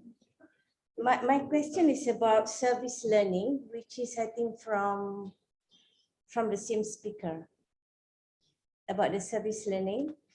The thing is, what sort of assessment tools do you apply as a student carry out and pass their service learning and also community engagement courses?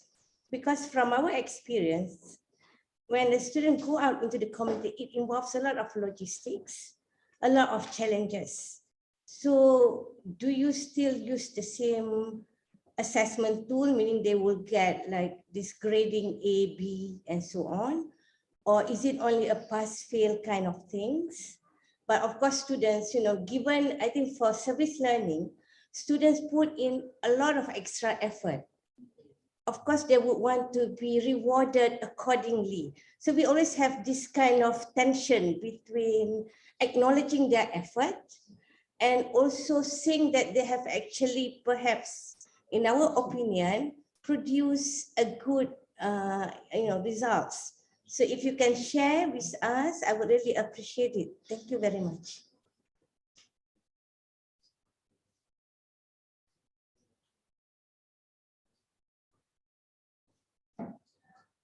Am I muted?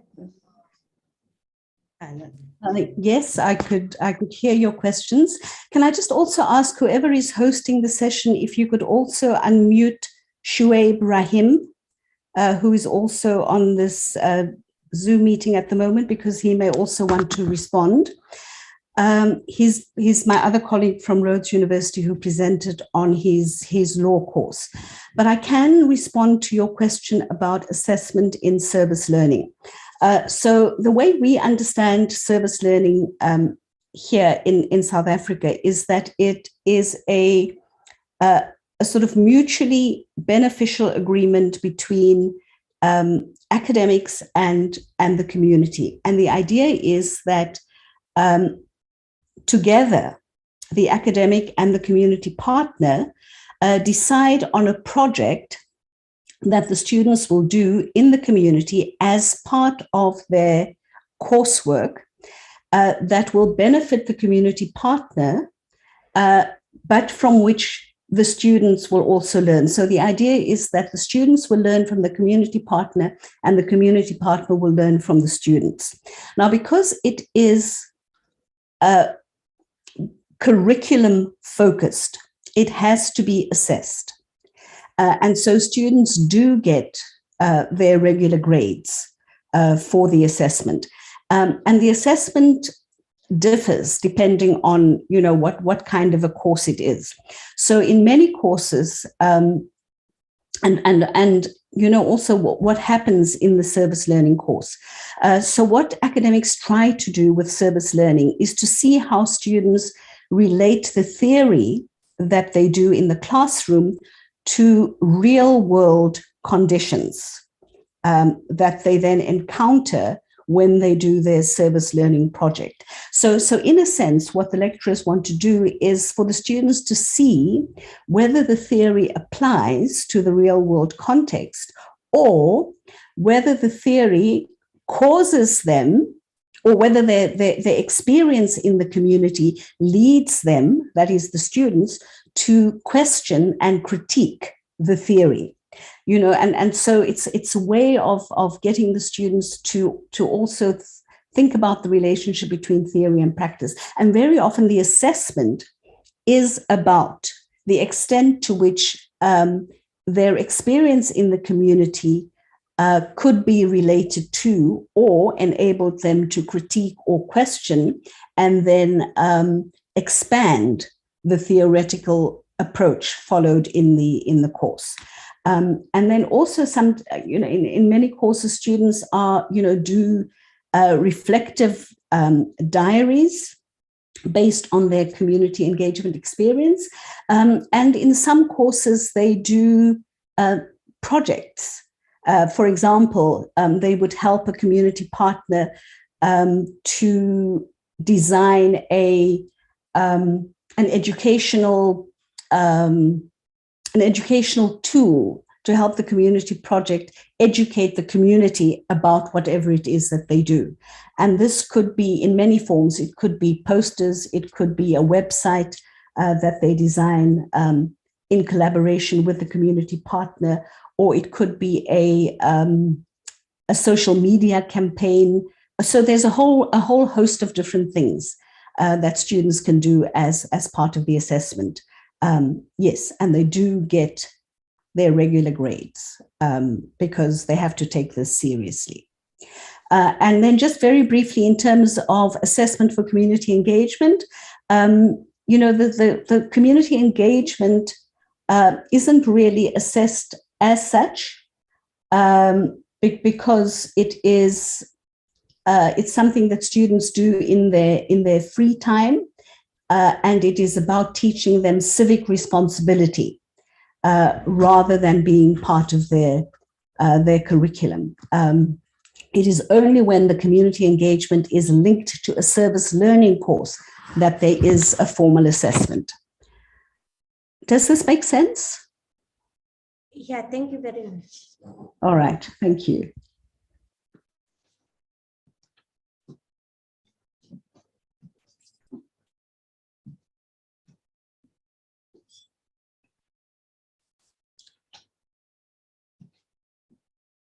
Thank you, Joanne, for the answers. The reason why we have so many questions on service learning is that the Asian project also focused very much on this issue. And of course, when it comes to service learning, reflective practice is also very important, especially if we want to assess what has been achieved or what has been changed from what students bring before the service learning and after the service learning. So reflection, critical reflection, I think is also very important in the assessment process. I have to thank very much the keynote presentation, Jim Taylor, and our South African colleagues from KwaZulu-Natal University and Rhodes University for the excellent presentations. We learned a lot, and we are very much, happy because you have raised issues on theory, learning, and policy, which are very important when we focus on transformative approaches to teaching, learning, and pedagogy. So I thank you very much. And we are looking. And now time is very tight. And we are looking forward to the afternoon session, continuing the presentation of the PWAT project from University of Venda and also from our European universities. Thank you very much. And now for us here in Crete, we have lunch time for having a rest before continuing to the afternoon session. Thank you very much. Thank you very much, colleagues and Vasilis. It's been a pleasure.